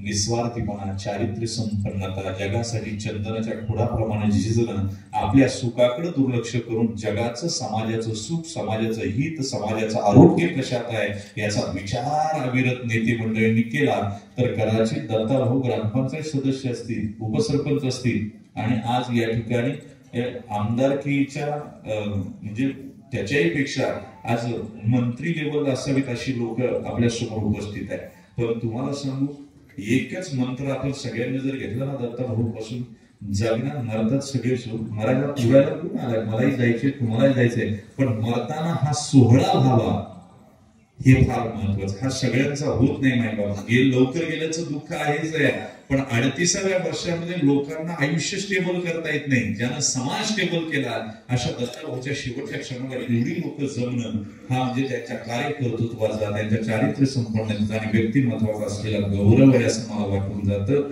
खऱ्या अर्थानं दुःख हेच आहे ती पाठीमागं त्यांच्या पत्नी, 2 चिरंजीव, 2 मुलं, हे सगळे पाठीमाग आहेत. आणि म्हणून त्यांना सांभाळणारा परमात्मा. शेवटी या जगात अमृतपट घेऊन कोणी आलेलं नाही. कुणाला लवकर यावं लागतं, कुणाला लवकर जावं लागतं, ज्याचं स्टेशन आलं त्याला उतरावं लागतं. पण ते उतरत असताना सुद्धा पाठीमागच्यांना जड जात असतं. जरी तत्वज्ञान किती पेरलं तरी मायेचं जगत असल्यामुळं ती पत्नी, ती मुलं, ती आई. आणि चाणक्यानं सांगितलं सगळ्यात मोठं तरी काय आहे का, लहानपणात आई वडील जाऊ नये, तरुणपणात पत्नी जाऊ नये, आणि म्हातारपणात तरुण पोरग जाऊ नये. हे याच्या इतकं दुःख या जगाच्या पातळीवर कोणतं नाही. आणि या घरामध्ये तेच दुःख झालं. मला सांगा, आमच्या ताईला पाठीमागात आयुष्य काढणे, लेकरांचा पिता गेला आणि आई बाबांचं तरुण पोरग निघून गेलं. खऱ्या अर्थानं जीवनामध्ये दत्ताभाऊंनी केलेलं काम सगळ्यांच्या स्मरणात राहील. आपण त्यांच्या कार्यकर्तृत्वाच्या धारेतून शुचिरभूत होऊन आपले जीवन दिवस आपण पुढे नेण्याचा प्रयत्न करू. आणि म्हणून आमचे आजोबा या दत्ताभाऊंचे स्वर्गीय संताजी मारुती हरगुडे आळंदीला महिन्याची वारी करायची. पंढरपूरची आखाडी एकादशीची पायी वारी व्हायची. सोनवा संताजी हरगुडे चुलते पंढरपूर पायी वारी करतात. ते भरूनाथ प्रासादिक दिंडी सणसवाडीचे संस्थापक आहेत. आणि म्हणून खऱ्या अर्थानं अशा वारकऱ्याच्या घरातलं हे सुंदर रत्न मात्र हरपलं. मी परमेश्वराला हीच विनंती करेल, परमात्म्या तुझ्या चरणाजवळ या दत्ताभाऊंना चिर शांती द्या. खऱ्या अर्थानं एक चिरंजीव, एक बाप, एक पती आणि समाजाचा सेवक म्हणून दत्ताभाऊंना आपल्याला आलेल्या या जीवनाच्या नाटकातला प्रत्येक रोल यशस्वी करण्याचा प्रयत्न केला. अंक पडल्यानंतर प्रत्येक जागी टाळ्या घेतल्या. आयुष्यभर बेमालूमपणे आपली दुःख लपवली. सुख मात्र जगाला वाटत चालले. हे जीवन ज्या दत्ताभाऊंनी जगलं ते इथेच होता देव आमचा तो आमाशी आधार. आज रिकामा देवारा तरी तया आमचा नमस्कार. सगळ्या राजकीय क्षेत्रातली पटलातली सगळी मंडळी या ठिकाणी उपस्थित आहे. प्रत्येकाचा त्यांना उल्लेख करून वेळ घालवित नाही. त्याचं कारण असे दादा, सगळे एकाहून एक बळी रे, एकाहून एक बळी. सगळ्या समाज रचनेत मला रोज भेटणारी मंडळी. आणि असं काही नाही गरीबाचा भाऊ असला काही येत नाही, श्रीमंताचा येत असं काही नाही. मी ही जी मंडळी पाहतो ना, आमचे काका असतील, गावडे साहेब असतील, पवार साहेब असतील, ही सगळी जी मंडळी आहेत आणि त्याच्याबरोबर ही दुसरी फळी खालची आमदारांची नावं घेतली म्हणजे आता आपण सगळे आलोच. आणि जी दुसरी फळी अनुभव करायची ही प्रत्येक घाटावर, प्रत्येक लग्नात, प्रत्येकाच्या सुख दुःखात खांद्यावर हात ठेवून तुम्ही लढ म्हणणारे आहेत. आणि म्हणून खऱ्या अर्थानं तुमच्या सगळ्यांनाच मी वंदन करतो. तुमच्यासाठी थोडंसं व्यासपीठ उपलब्ध करून देतो. आणि तुम्हाला एकच सांगतो, आपण आलोय दत्ताभाऊंच्या प्रेमापोटी. एक अर्धा तास 15-20 मिनिटं जास्तही जरी झाली किंवा बोललो कोणी तर आपण इतकी गडबड करू नये. आपल्याला पुढे जायचं नसतं. खऱ्या अर्थानं विचार केला ना, त्यांना काम नाही म्हणून येत नाही. राजकीय पटल आणि सामाजिक पटल ही 2 चाक आहेत की ज्यावेळी बरोबर चालतील त्यावेळेस खऱ्या अर्थानं यशस्वी जीवन या समाजाचं होत असतं. म्हणून तेही त्यांच्या भावना व्यक्त करत असताना आपण थोडं शांत राहावं. शेवटी कसायदारांनाच आपण निरोप देणार आहोत. दत्ताभाऊंना यांची नोंद घ्यावी. झालेली सेवा पुनश्च एकदा परमेश्वराच्या चरणाजवळ विदित करतो. आमचे दरेकर साहेब असतील ज्यांच्यामुळे येण्याचा योग आला, अध्यक्ष असतील, या सगळ्यांना दंडवत करतो. दुसरे आणि याच ठिकाणी माझ्या बहिणीला विराम देतो. पुनरपी जन्म पुनरपी मरणम पुनरपी जननी जठरे शयनम. या दुःखातून दत्ताभाऊंना मुक्त करून परमेश्वरानं त्यांच्या चिरंतन ज्योतीमध्ये त्यांना विलीन करून घ्यावं एवढीच अभिलाषा व्यक्त करतो आणि विराम देतो. कुंडली वरदे हरी विठ्ठल श्री ज्ञानदेव तुकाराम पंढरीनाथ भगवान की जय. मौली ज्ञानेश्वर महासिमंत जगद्गुरु सद्गुरु जोग महाराज की जय.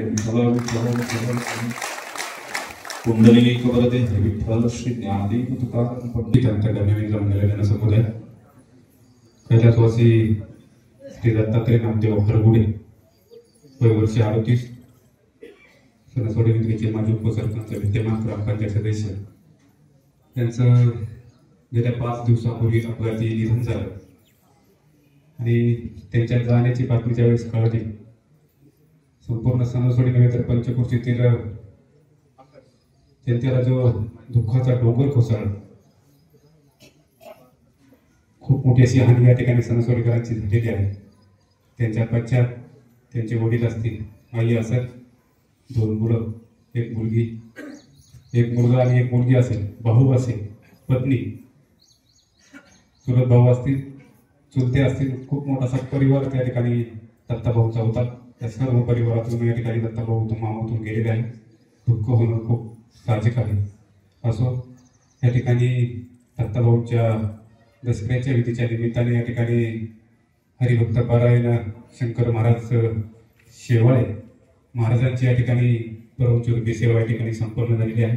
त्या निमित्ताने या ठिकाणी हरगुडे परिवारांच्या वतीने महाराजांचा या ठिकाणी ऋण व्यक्त करतो.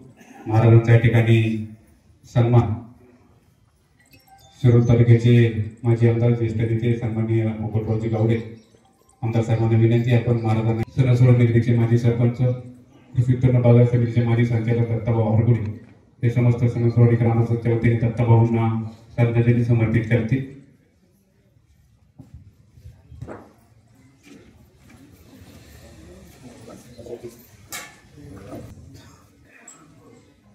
उपस्थित सर्वांचे जीवभावाचे मित्र दत्ताभाऊ नामदेव हरगुडे यांच्या जीवनाला अधिक चांगलं रूप देण्यासाठी या ठिकाणी जमलेला दुःख दत्तग्रामचा असो. दत्ताभाऊ कुटुंबातून कुटुंबातून समाजातून जाऊन आज 5 दिवस झालेले आहे. वयाच्या 38 वर्ष पूर्ण गेलेली आहे. दुःखाची तीव्रता ही जास्त आहे. हे दुःख कोणत्या दारातून मोजता येणार नाही. दत्ताच्या सार्वजनिक जीवनाची सुरुवात खऱ्या अर्थानं 3-4 वर्षापूर्वी झाली. सणसोडी ग्रामपंचायतीमध्ये बिनविरोध सदस्य म्हणून निवडून आले. त्यानंतर सणसोडीचे सरपंच म्हणून काम केलं आणि सार्वजनिक जीवनाचा एक 3-3.5 वर्षाचा हा कालखंड खऱ्या अर्थाने ह्या समाजाला तारणहार ठरला असं मी या ठिकाणी म्हणतो. दत्ताभाऊने आपल्या जीवनामध्ये तरुण सहकार्यांचं प्रेम, आध्यात्मिक जीवनाची सुरुवात आणि या गावच्या विकासामध्ये असणारं योगदान खऱ्या अर्थानं आपल्याला या ठिकाणी पाहायला मिळतं. आज सणसोडीतले ग्रामस्थांना प्रभू रामचंद्राचं दर्शन असेल, काशी विश्वेश्वराचं दर्शन असेल, उज्जैनच्या महादेवाचं दर्शन असेल, गेल्या 1.5-2 महिन्यापूर्वी सणसोडीतले ग्रामस्थ 200-400-500 लोक त्यांनी सर्व देवदर्शन घडवलं. गावाच्या विकासामध्ये भूतोना भविष्य जो कधी रस्ता होत नव्हता अशा रस्त्याचा प्रश्न मार्गी लावून त्यांनी जवळजवळ 2-2.5 कोटी रुपयाचे रस्ते, 3 रस्ते प्रामुख्यानं केले. हे खऱ्या अर्थानं दत्ताच्या जीवनाच्या सार्वजनिक जीवनाची सुरुवात आहे. दत्त महाराजांचे किती भक्त आहेत, किती सेवा करती, सर्व नातेवाईक ग्रामस्थ जवळ पाहत. मग एवढे दत्त महाराजांची सेवा करत असताना आईच्या वाट्याला दुःख का आलं असा प्रश्न कुटुंबाला नव्हतं, ग्रामस्थाला नव्हतं, पाहुण्याला सुद्धा पडतो.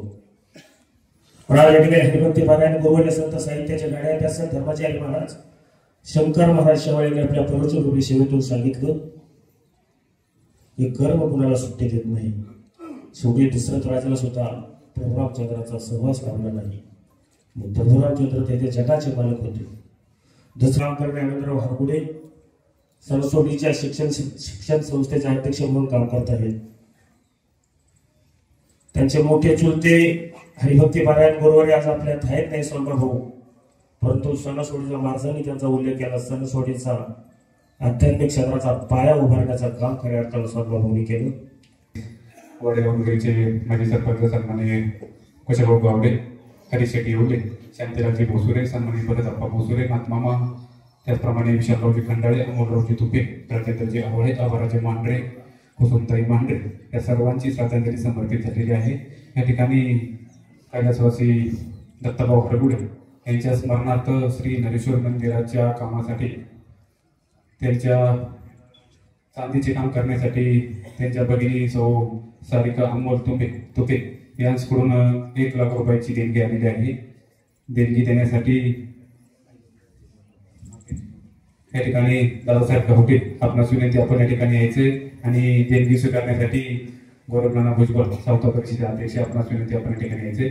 भाऊंच्या स्मरणार्थ नरेश्वर मंदिराच्या स्टेनलेस स्टीलचे सुरक्षा काम जे करायचं आहे दरवाजाचं, तर त्या कामासाठी सुद्धा परिवाराकडून या ठिकाणी 1 लाख रुपयाची देणगी या ठिकाणी देण्यात आलेली आहे. ही देणगी देण्यासाठी स्वप्नील भैया गायकवाड माजी सरपंच कोंडापुरी नगरी आपणास विनंती आपण या ठिकाणी यायचे आणि स्वीकारण्यासाठी वैभव यादव काँग्रेसचे अध्यक्ष आपणास विनंती आपण या ठिकाणी यायचे. त्याचप्रमाणे नरेश्वर मंदिर दीपमाळेचं त्या ठिकाणी काम करायचं आहे. त्या कामासाठी सर्व येणारा खर्च अंदाजे सुमारे 5 लाख रुपये या परिवाराकडून या ठिकाणी देणगी देण्यात आलेली आहे. ही देणगी देण्यासाठी रवींद्रजी कंद उपसभापती मार्केट कमिटी आपणास विनंती आपण या ठिकाणी यायचे आणि स्वीकारण्यासाठी माजी चेअरमन गोरख दरेकर आपणास विनंती आपण या ठिकाणी यायची आणि देणगी सुपूर्द करायची आहे. दत्ताभाऊंच्या स्मरणार्थ श्री काळभैरवनाथ मंदिरासाठी 11,000 रुपयाची देणगी आलेली आहे. देणगी देण्यासाठी या ठिकाणी रामभाऊ सासवडे आपणास विनंती आपण या ठिकाणी यायचे आणि स्वीकारण्यासाठी माजी उपसरपंच शिवाजीराव दरेकर आपणास विनंती ही देणगी स्वीकारायची आहे. त्यानंतर या ठिकाणी भैरवनाथ पाचारी दिंडीसाठी दत्ताभाऊंच्या स्मरणार्थ 11,000 रुपयाची देणगी आलेली आहे. देण्यासाठी हरिशेठ येवले आपणास विनंती आपण या ठिकाणी यायचे आणि स्वीकारण्यासाठी दिंडी मंडळाचे अध्यक्ष आदिनाथजी हरगुडे आपणास विनंती आपण ही देणगी स्वीकारायची आहे. या ठिकाणी कानिपनाथ मंदिर नरके वस्ती 5,000 रुपये या ठिकाणी देणगी आलेली आहे.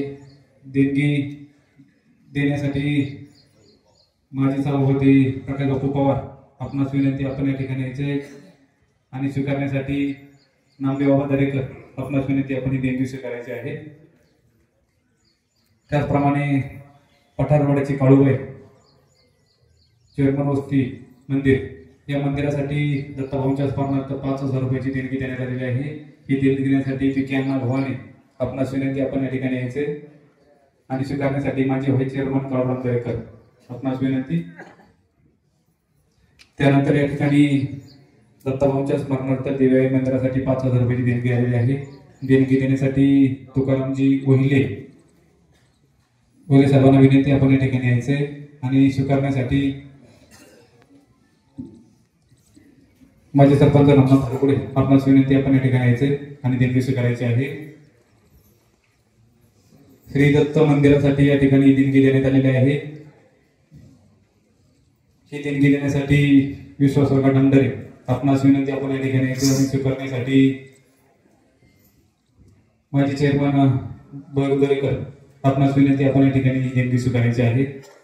महालक्ष्मीच्या मंदिरासाठी 11,000 रुपयाची देणगी या ठिकाणी देण्यात आलेली आहे. देणगी देण्यासाठी महेश बापू डोंडरे आपणास विनंती आपण या ठिकाणी यायचे आणि स्वीकारण्यासाठी ग्रामपंचायत सदस्य मोहन नाना हरगुडे आपणास विनंती आपण देणगी स्वीकारायची. काळूबाई मंदिरासाठी 11,000 रुपयाची या ठिकाणी देणगी देण्यात आलेली आहे.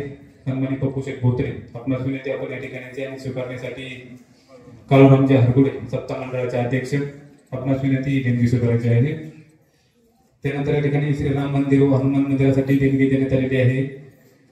देणगी देण्यासाठी खेड तालुक्याचे सभापती अनुरामजी चौधरी आपणास विनंती आणि स्वीकारण्यासाठी संभाजीराव साठे माजी उपसरपंच आपणास विनंती ही देणगी स्वीकारायची आहे.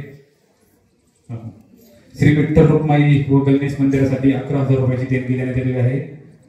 सुभाषांना उमा माजी सभापती आपणास विनंती आपण देणगी देण्यासाठी यायचे आणि सत्ता मंडळाचे उपाध्यक्ष त्या ठिकाणी मनसे अध्यक्ष रामदास गौदरेकर आपणास विनंती ही देणगी स्वीकारायची आहे. श्री खंडोबा मंदिराची या ठिकाणी मंदिरासाठी देणगी देण्यात आलेली आहे. शेषभाऊ दसगुडे आपणास विनंती आपण ही देणगी स्वीकारण्यासाठी देण्यासाठी यायचे आणि स्वीकारण्यासाठी माजी सरपंच अण्णासाहेब दरेकर आपणास विनंती आपण ही देणगी स्वीकारायची आहे. सागरबाई दरेकर उपसरपंच राजूअण्णा दरेकर आपणास विनंती देणगी स्वीकारायची. त्या ठिकाणी राम मंदिर व हनुमान मंदिरासाठी 11,000 रुपयाची देणगी बापूंच्या स्मरणार्थ आलेली आहे. तुकारामजी मोहन शेठ गिरोळे आपणास विनंती, आपण ही देणगी देण्यासाठी यायचे आणि स्वीकारण्यासाठी पंडित अप्पा दरेकर नियोजन समितीचे सदस्य आपणास विनंती, आपण देणगी स्वीकारायची आहे. यानंतर या ठिकाणी ग्रामपंचायतच्या वतीने सरस्वतीचे माजी उपसरपंच ॲडव्होकेट विजयराज दरेकर थोडक्यात श्रद्धांजली समर्पित करतील.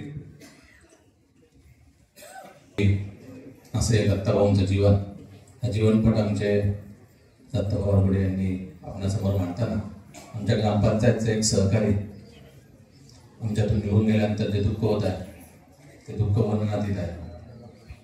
परंतु दैवजात दुःखे भरता दोष ना कुणाचा, राधी नाय जगती पुत्र मानवाचा, या आधुनिक वाल्मिकी गदिमांनी सांगितल्याप्रमाणे निश्चितपणे तुम्हा माझ्या हातामध्ये जीवन नाही आहे. दत्ताभाऊंच्या बाबत सांगत असताना काही महिन्यांपूर्वी आमच्या भैरवनाथ मंदिरातील चांदीच्या पादुका चोरीला गेल्या. सर्वजण त्या ठिकाणी हळहळ व्यक्त करत होते. परंतु त्याही पुढे जाऊन दत्ताभाऊंनी विचार केला आणि 1.5 किलो चांदीच्या पादुका त्या भैरवनाथ मंदिरामध्ये दिल्या. आजतागायत ही गोष्ट कोणालाही माहीत नव्हती, कारण दत्ताभाऊंनी दिलेलं सत्पात्रिताने कधीही कोणालाही सांगितलं नाही. तशाच पद्धतीनं दत्ताभाऊंनी वेगवेगळ्या ठिकाणी अनेक तरुणांना वेगवेगळ्या पद्धतीनं आर्थिक स्वरूपातली असेल व्यवसायातली मदत केलेली आहे. आज आमच्यातून दत्ताभाऊ जात असताना परवा ज्या वेळेला आम्ही घेऊन येत होतो त्यावेळेला नवनाथ शेठला फोन आला. तर नवनाथ शेठ म्हणले की दत्ताभाऊ, सागरबाई, युवराज बाप्पू आणि आम्ही सगळे बरोबरच येत आहोत. आजही आम्हाला असं वाटतं की दत्ताभाऊ आमच्यातच आहे आणि निश्चितपणे दत्ताभाऊ चिरंतनपणे आमच्यामध्ये राहतील. त्यांच्या स्मृती जतन करण्यासाठी ग्रामपंचायतच्या वतीनं वाचनालय असेल आणि सभागृह असेल त्याला दत्ताभाऊंचं नाव आम्ही देण्याचं ठरवलेलं आहे. जे रस्ते 30-30, 35-35 वर्षापासून वादातीत होते, दत्ताभाऊंनी अहोरात्र आणि उन्हामध्ये उभं राहून त्या ठिकाणी ते रस्त्याचं काम करून घेतलेलं आहे. या ठिकाणी उपस्थित हा जनसमुदाय जर पाहिला तर सणसवाडीच्या इतिहासामध्ये एवढी गर्दी अंत्यविधीलाही आणि दशक्रियाविधीलाही यापूर्वी कधी आढळून आली नव्हती. एवढं प्रेम दत्ताभाऊंनी 38 वर्षाच्या काळामध्ये समाजाचं मिळवलेलं आहे. अशा या दत्ताभाऊंच्या दानानं निश्चितपणे समाजाची आणि विशेष करून आमच्या सर्व तरुणांची जी हानी झालेली आहे ती कधीही भरून नाही येणारी आहे. अशा या दत्ताभाऊंच्या दानानं जे दुःख या परिवाराला झालेलं आहे त्या दुःखामध्ये आम्ही सहभागी आहोत आणि दत्ताभाऊंच्या आत्म्यास परमेश्वराने आपल्या चरणी विलीन करून घ्यावं. अशी जेंगे, राहुलजी करपे, अतुलरावजी सासवडे, रवीजी गव्हाणे, हरिजी नागलांडे, सोपेजी गायकवाड, आबासाहेबजी शिवले, प्रकाशजी काळे, मोहम्मदरावजी माळी, मोहनरावजी गिरोळे पाटील, पी के अण्णा गव्हाणे, रेखाताई बांदर, विक्रमजी दरेकर यांची या ठिकाणी श्रद्धांजली समर्पित झालेली आहे. यानंतर या ठिकाणी सुनील तात्या वडगुले आपणास विनंती, आपण या ठिकाणी यायचे. दरम्यानच्या काळामध्ये या ठिकाणी सर्व दुःखांकित बांधवांना विनंती आहे की शिरूर, हवेली, खेड नव्हे तर संपूर्ण जिल्ह्यातून या ठिकाणी खूप सारे लोक या दशक्रियाविधीला दत्ताभाऊंना श्रद्धांजली वाहण्यासाठी आलेले आहेत. ज्या वेळेला आम्ही या ठिकाणी भावपूर्ण श्रद्धांजली वाहण्यासाठी ज्यांची कोणाची नावं घ्यावी असा विचार करत होतो त्यावेळेला त्याही बाबत आमच्या सर्वांच्या मनामध्ये संभ्रम आहे. परंतु सर्वांनी या बाबीचं थोडंसं मोठं मन दाखवून समजून घ्यावं आणि महाराजांनी सांगितल्याप्रमाणे दुःखद प्रसंगी उपस्थित राहिल्याबद्दल ऋण व्यक्त करतो. प्रसंग अवघड आहे, घटना दुर्दैव आहे. दुःख व्यक्त करण्यासाठी शब्द सुद्धा अपुरे पडतात. कारण दत्ताभाऊ हे आमच्या गावचे जावई, आमच्या गावचे विठ्ठलराव पासारणे यांची कन्या त्यांना दिलेली आहे. तसेच दुसरी गोष्ट अशी, आमची भाची सुद्धा याच कुटुंबामध्ये दिलेली आहे आणि म्हणून दत्ताभाऊशी आणि या कुटुंबाशी आमचा आलेला संबंध एक प्रेमळ अशी सगळी मंडळी आणि समाजामध्ये तेवढ्याच प्रकारची त्यांची असणारी उंची, याच्यामुळं खऱ्या अर्थाने एक वेगळं वातावरण आणि वेगळ्या प्रकारचे संबंध ह्या कुटुंबाच्या माध्यमातून निर्माण झाले. या ठिकाणी आमचे स्नेही आनंदराव भागुडे यांनी तालुक्यामध्ये सभापती म्हणून काम करत असताना खऱ्या अर्थाने जी संबंध जोडले, जी माणसं त्या ठिकाणी जोडली, त्याचा प्रत्यय आजच्या या दुःखद प्रसंगी आपल्या सर्वांना येत आहे. निश्चितपणे अतिशय दुःख आहे, परंतु इलाज नाही. मी आपल्या सर्वांच्या वतीने, ग्रामस्थांच्या वतीने दत्ताभाऊंना अखेरची पठारे आपणास विनंती, आपण या ठिकाणी यायचे. दरम्यानच्या काळामध्ये उमेशरावजी पांढरे, युवाजी महेंद्रजी बेकरे, राजेंद्रजी गरुड महाराज, रामजी सुकरे गणेशजी तोडकर माजी उपसरपंच तळेगाव, त्याचप्रमाणे संभाजी उकरडे, सचिनजी करपे, सुनील तात्या गव्हाणे, राहुलजी चौगुले, संजयजी भुजबळ, सुरेशजी भंडारे, विजय क्षीरसागर, प्रकाशजी हरगुडे, माजी सरपंच केसनंद, संदीपरावजी हरगुडे, अशोकरावजी शेवाळ शेळके, योगेश अण्णा डंडले, त्याचप्रमाणे संभाजी नाना भुजबळ, निलेशजी विरोळे यांची श्रद्धांजली समर्पित झालेली आहे. राहत असताना वारकरी संप्रदायाचं भूषण वंदनीय शंकर महाराज शेवाळे यांनी प्रवचनाची सेवा केलेली आहे. प्रवचनाच्या माध्यमातून त्यांनी आपली आदरांजली समर्पित केलेली आहे. सुरुवातीलाच कृषी उत्पन्न बाजार समितीचे माजी संचालक दत्ताभाऊ हरगुडे यांनी या ठिकाणी प्रास्ताविक केलं आणि प्रास्ताविक करत असताना त्यांनी या कुटुंबाविषयी, दत्ताभाऊंच्या विषयी वेगवेगळ्या अंगाला स्पर्श करण्याचा प्रयत्न या ठिकाणी केलेला आहे. आताच सुनील दादांनी सांगितलं, या ठिकाणी शब्द अपुरे पडतील किंवा शब्दही उच्चारता येत नाही अशी घटना या ठिकाणी आपल्या समोर घडलेली आहे. हे मी वेगळं सांगण्याची या ठिकाणी आवश्यकता नाही. गावाच्या जडणघडणीमध्ये त्यांचं योगदान काय याचा उल्लेख या ठिकाणी माझ्या अगोदरच्या व्यक्तींनी केलेला असतील, मित्र परिवार असेल, सर्व नातेवाईक असतील, या सर्व घटकांना झालेलं दुःख हलकं करण्याचं सामर्थ्य परमेश्वरानं या परिवारातील सर्व घटकांना देऊ, त्यांच्या चिरंतन आत्म्यास चिरकाल सद्गती लाभो अशी भावना मी या ठिकाणी व्यक्त करतो. उपस्थित सर्व जनसमुदायाच्या वतीनं, वडगाव शिरी मतदारसंघातील तमाम बंधू भगिनींच्या वतीनं, मी माझ्या पठारे परिवाराच्या वतीनं, आदरणीय माजी आमदार बाबासाहेब पठारे यांच्या वतीनं दत्ताभाऊंना शेवटचे भावपूर्ण श्रद्धांजली आदरांजली समर्पित करतो. स्वर्गीय आमदार बाबूरावजी पाचरणे यांचे चिरंजीव राहुलजी पाचरणे आपणास विनंती ठिकाणी दरम्यानच्या काळामध्ये खेड तालुक्याचे आमदार दिलीपरावजी मोहिते यांचे बंधू संजयरावजी मोहिते यांची श्रद्धांजली समर्पित झालेली आहे. मध्ये बापू डंगरे, कैलास अण्णा सोनवणे, अरुणजी चौधरी, संदीपांना डंगरे, सोपानरावजी गवारे, बाळनाथ पौर्णिकराम सेवक, राजारामजी ढिलंगे, संदीपरावजी गवारे, संजयजी डंगरे, दीपकरावजी गावडे, शंकररावजी लोखंडे, विठ्ठलरावजी वाघ, शशिकांत भाऊ दसगुडे या सर्व मान्यवरांची श्रद्धांजली समर्पित झालेली आहे. हरगुडे परिवार असेल, सर्व नातेवाईक असतील, यांना जे दुःख झाले ते दुःख सावरण्याची ईश्वर त्यांना ताकद देऊ. मी माझ्या वतीने, लोकनेते आमदार बाबूरावजी पाचरणे प्रतिष्ठानाच्या वतीने त्यांना अखेरची भावपूर्ण श्रद्धांजली वाहण्यात थांबतो. कटके दरम्यानच्या काळामध्ये या ठिकाणी रेखाताई बांदर, सन्मान्य पी.के. अण्णा गव्हाणे, तुकारामजी वहिले, त्याचप्रमाणे बाळासाहेबजी चव्हाण, सूर्यरावजी थोरात, बाळासाहेब नरके, आप्पासाहेब गव्हाणे, प्रकाश बापू पवार, त्याचप्रमाणे सुभाष अण्णा उमा, भगवानरावजी लोखंडे या मान्यवरांची श्रद्धांजली समर्पित झाली आहे. सहकारी मित्र दत्ताभाऊंचा दसक्रियाविधी होत असताना हरिभक्त पारायण शेवाळे महाराजांनी आपली प्रवचन रूपी सेवा या ठिकाणी समर्पित केलेली आहे. आमचे सहकारी माजी उपसरपंच दत्ताभाऊ असतील आणि ॲडव्होकेट त्रेकर वकील असेल, यांनी या कुटुंबावरती आणि या दत्ताभाऊंचा जीवनपट उलगडण्याचा खऱ्या अर्थानं प्रयत्न केलेला आहे. अनेक मान्यवर या ठिकाणी उपस्थित आहेत. मी अधिकचा वेळ न घेता मी उपस्थित आपल्या सर्वांच्या वतीने दत्ताभाऊंना भावपूर्ण श्रद्धांजली अर्पण करतो. त्यांच्या आत्म्यात शांती लाभो अशी ईश्वरचरणी प्रार्थना करतो आणि या ठिकाणी थांबतो. सर्वती मंगलाची बांधल आपणास विनंती आपण या ठिकाणी यांचे दरम्यानच्या काळामध्ये शंकररावजी वागळे, जनार्दनजी कर्णवाल, अंबादासजी कुरुंदळे, वैभवजी यादव, रामदासराव दरेकर, अनिलरावजी भुजबळ, दत्तात्रय ढेरंगे, संपतराव गवारे, त्याचप्रमाणे रवींद्रजी कंद, त्याचप्रमाणे अनिलरावजी सातव, त्याचप्रमाणे काकासाहेब सातव, तुकारामजी आव्हाळे, त्याचप्रमाणे खासदार अमोलजी कोल्हे यांचे शिवसहाय्यक सन्माननीय तेजेजी झोडगे, दादा पाटील घावटे, दादासाहेबजी पराटे, त्याचप्रमाणे रामदासजी थोरात या सर्व मान्यवरांची श्रद्धांजली समर्पित झालेली आहे. दत्ताभाऊच्या दशक्रियानिमित्त जमलेले सर्व दुःखांकित जनसमुदाय बंधू आणि भगिनींनो, विधिवत कार्यक्रम सुरू आहे. महाराजांनी प्रवचन रूपी सेवा समर्पित केली. अनेक कार्यकर्त्यांनी आपल्या भावना व्यक्त केल्या आणि भावना व्यक्त करत असताना दत्ताभाऊंनी या गावामध्ये समाज रचनेमध्ये केलेलं काम असेल, गावाने दिलेली उपसरपंचाची जबाबदारी असेल,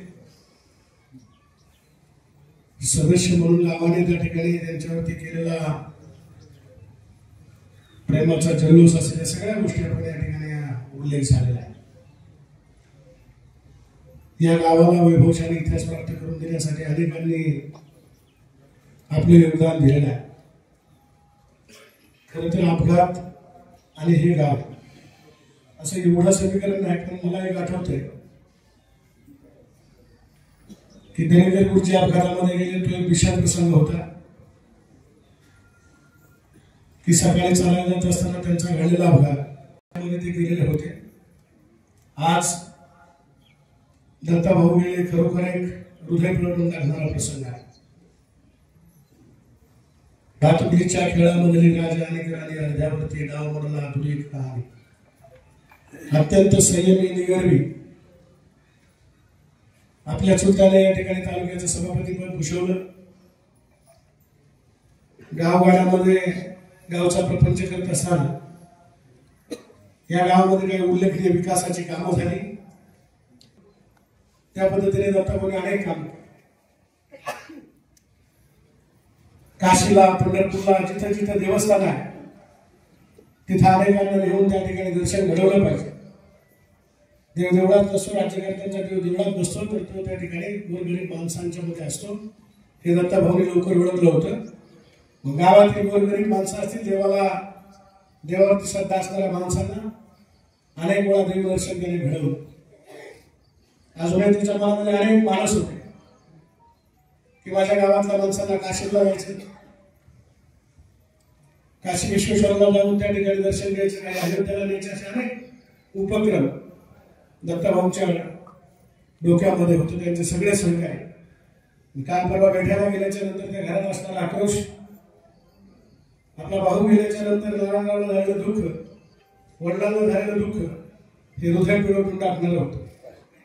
आपण सगळे मामा मंडळी ज्यावेळेस एखाद्या समाजामध्ये गेलेल्या माणसाच्या कुटुंबामध्ये येऊन सांत्वन करतात त्यावेळेस आपल्याला थोडी तरी त्या ठिकाणी करुणा निर्माण होते आणि माणुसकी जपण्याचं काम आपण सर्व अर्थात या ठिकाणी उपस्थित असलेल्या माय मंडळीने त्या ठिकाणी केलेलं आहे. म्हणून दत्ताभाऊचं झालं हे सगळ्यांच्या दृष्टीने अत्यंत क्लेशदायक आहे. आपल्या जवळचा सहकारी केला, त्यांच्या नावात पित्यर्थ काहीतरी करणारा जे सगळ्या मंडळींनी करणार सरसवाडीमध्ये एकदा ठरलं की तिथं पाठीमागं हटत नाही, सैनिक तुटून येतात, फार मिटून आहे. गावचा इतिहास आहे, तो इतिहास हे गाव त्या ठिकाणी दोहरल्याशिवाय राहणार नाही, एवढंच या निमित्ताने मी सांगतो. आणि दत्ताभाऊंच्या जाण्याने जे दुःख झालं आहे ते दुःख हलकं करण्याची ताकद परमेश्वर त्यांना देव. मी माझ्या बांधली कुटुंबियाच्या वतीने, राज्यातील सर्व परिवार मंडळींच्या वतीने भावपूर्ण आदरांजली व्यक्त करतो. त्याचप्रमाणे सचिनजी बंधारे, संजयजी तापकीर, त्याचप्रमाणे पंडितरावजी वाळके, रामदासजी करगले, संजयजी पाचरणे, महेशजी बेंद्रे यांची श्रद्धांजली समर्पित झाली. यानंतर तालुक्याचे ज्येष्ठ नेते दादा पाटील सराटे आपला सुनेते आपण या ठिकाणी यायचे आधी श्रद्धांजली समर्पित करायची. दरम्यानच्या काळामध्ये विश्वासकाका ढंगरे, त्याचप्रमाणे नामभाऊजी सासोबे, संजयरावजी जगताप, सुधीरजी ढंगरे, पैलवान बालाजी गव्हाणे, दत्ताबा गव्हाणे या सर्व मान्यवरांची श्रद्धांजली समर्पित झालेली आहे. या नेत्याला 38 वर्षाचं आयुष्य दिलं, परंतु 100 वर्षाच्या आयुष्याचं काम त्याच्याकडून करून घेतलं. अशा प्रकारचा एक नेता तुमच्या आमच्यातून हरपलेला आहे. त्याच्या जाण्यानं नुसतं हरगुडे परिवारावर दुःख झालं असं नाही, आपल्या सर्व मित्र परिवारावर जे दुःख झालेलं आहे हे सहन करण्याची परमेश्वराने शक्ती आणि सामर्थ्य देऊ. एका नेत्याला विनम्र अभिवादन करतो आणि या ठिकाणी माझे अध्यक्ष प्रतिभा करतात. दरम्यानच्या काळामध्ये महत्वाचे लोखंडे पाहुणे, भुसे पाहुणे, निरगुडकडचे कदम परिवार, निमगावचे चव्हाण परिवार, पोसोगीचे पवडे परिवार, त्याचप्रमाणे पेरणेगावचे वाळके परिवार, तुळापूरचे शिवले खैरे परिवार, बाहुलीचे सातव, कटके, पाचरणे, तुपे परिवार या सर्व पाहुण्यांची श्रद्धांजली समर्पित आहे. मृत्यू या कालचक्रातून आपल्या सगळ्यांना जायचं आहे, परंतु या कालावधीमध्ये माणूस आयुष्य कसं जगतो हे तुमच्या आमच्यासाठी खूप महत्त्वाचं आहे. अतिशय दुर्दैवी प्रसंगाला सामोरं जाण्याचा योग या ठिकाणी आलेला आहे. खरं तर अशा प्रसंगामध्ये श्रद्धांजली वाहत असताना काही शब्दांमध्ये श्रद्धांजली व्हावी असा प्रश्न आमच्यासारख्याच्या समोर पडतो. वयाच्या 38व्या वर्षी दुर्दैवाने अपघाती असं निधन झालं. उपसरपंच म्हणून या गावामध्ये प्रामाणिकपणाने काम करण्याचा प्रयत्न दत्ताभाऊंनी केला. एक उमदा तरुण, कर्तृत्ववान तरुण आपल्या सगळ्यांमधून निघून गेलेला. त्यांच्या कुटुंबियाला झालेलं दुःख, त्यांच्या नातेवाईकांना झालेलं दुःख, या गावामध्ये आपल्या कामांचा ठसा उमटवण्याचा प्रयत्न करणारा हा तरुण खऱ्या अर्थाने अशा वयामध्ये गेला की ते कोणत्या शब्दांमध्ये दुःख व्यक्त करावं हे तुमच्या आमच्या सगळ्यांच्या समोर मोठा प्रश्न आहे. पण ईश्वरी सत्यपुढे कोणाचंही चालत नाही. उपस्थित सर्वांच्या वतीने माझ्या कंद कुटुंबियांच्या वतीने मी दत्ताभाऊला भावपूर्ण श्रद्धांजली अर्पण. या ठिकाणी जिल्हा परिषदेचे सर्व शिक्षक मुख्याध्यापक, त्याचप्रमाणे वशिवाडीचे सर्व शिक्षक मुख्याध्यापक, त्याचप्रमाणे माध्यमिक विद्यालयाचे सर्व शिक्षक आणि मुख्याध्यापकांची श्रद्धांजली समर्पित झाली. यानंतर या ठिकाणी तालुक्याचे ज्येष्ठ नेते माझे आमदार काकासाहेबजी गव्हाणे आपणास विनंती आपण या ठिकाणी तालुक्याच्या काळामध्ये आबासाहेबजी गव्हाणे ज्येष्ठ नेते यांची श्रद्धांजली समर्पित झालेली आहे. त्याचप्रमाणे शिरोळ पवार राष्ट्रवादीचे अध्यक्ष बापू काळे यांची श्रद्धांजली समर्पित झालेली आहे. भक्तपरायण शंकर महाराज शेवाळे, दहाव्याला उपस्थित तालुक्याचे आमदार अशोक बापू पवार, माजी आमदार पोपटराव गावडे, ज्यांच्या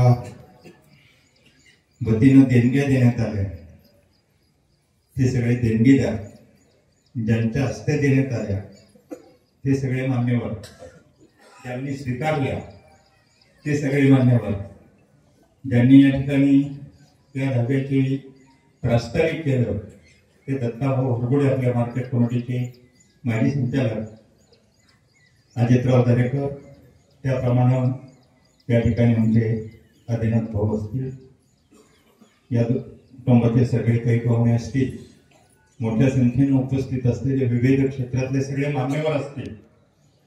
बंधू भगिनींनो, एका अत्यंत दुःखद प्रसंगाच्या निमित्तानं आपण सगळेजण या ठिकाणी एकत्रित आहोत. अगोदर माझ्या बोलण्यापूर्वी काही लोकांनी या गोष्टीचा उल्लेख केला की तालुक्यामध्ये एवढ्या मोठ्या प्रमाणामध्ये एखाद्या दशक्रियेला झालेली ही गर्दी ही या ठिकाणी दत्तात्रय नामले हरगुडे यांच्या अकाली जाण्यामुळं, अपघाती जाण्यामुळं जी संवेदना समाजामध्ये टिकून आहे, एखाद्या कुटुंबामध्ये झालेलं फार मोठं दुःख सहन करण्याची ज्यावेळेला वेळ येते त्यावेळेला समाज देखील त्याच्यामध्ये जाणीवपूर्वक सहभागी होतो हे पाहायला मिळतं. आणि सणसवाडी कितीही बदललेली असली आर्थिकदृष्ट्या विकासाच्या दृष्टीनं तरी माणूस ते टिकवून ठेवून आपण आहोत. आजच्या या दुःखद प्रसंगाच्या निमित्तानं निश्चितपणानं मला जाणवलेलं आहे. या पुढच्या काळामध्ये देखील आपल्याला एखाद्या अशा पद्धतीचे प्रसंग सामोरं जावं लागेल, परंतु खचून न जाता देखील आपल्याला यातनं मार्ग काढावा लागेल. आणि ही दत्तात्रय हरगुडे यांना खऱ्या अर्थानं आदरांजली ठरणार आहे. दादाभाऊ दरेकरांनी मला फोन करून सांगितलं असं असं झाले ते काका दहावा आहे, आपण दहाव्याला या. काल माझे उपसभापती आनंदराव हरगुडे यांनी फोन केला, पुतणे गेल्याचं दुःख त्यांच्या फोनमधून मला जाणवलं. आपल्या सगळ्यांच्या भावना देखील अशाच आहेत की या परिवाराला झालेलं दुःख सहन करण्याची शक्ती भैरवनाथ महाराजांनी या कुटुंबाला द्यावी, हीच भावना आपल्या सगळ्यांची आहे. शेवाळे महाराजांचं अत्यंत प्रवचन उच्च दर्जाचं आणि आपल्या सगळ्यांना प्रेरणा देणारा झालेला आहे.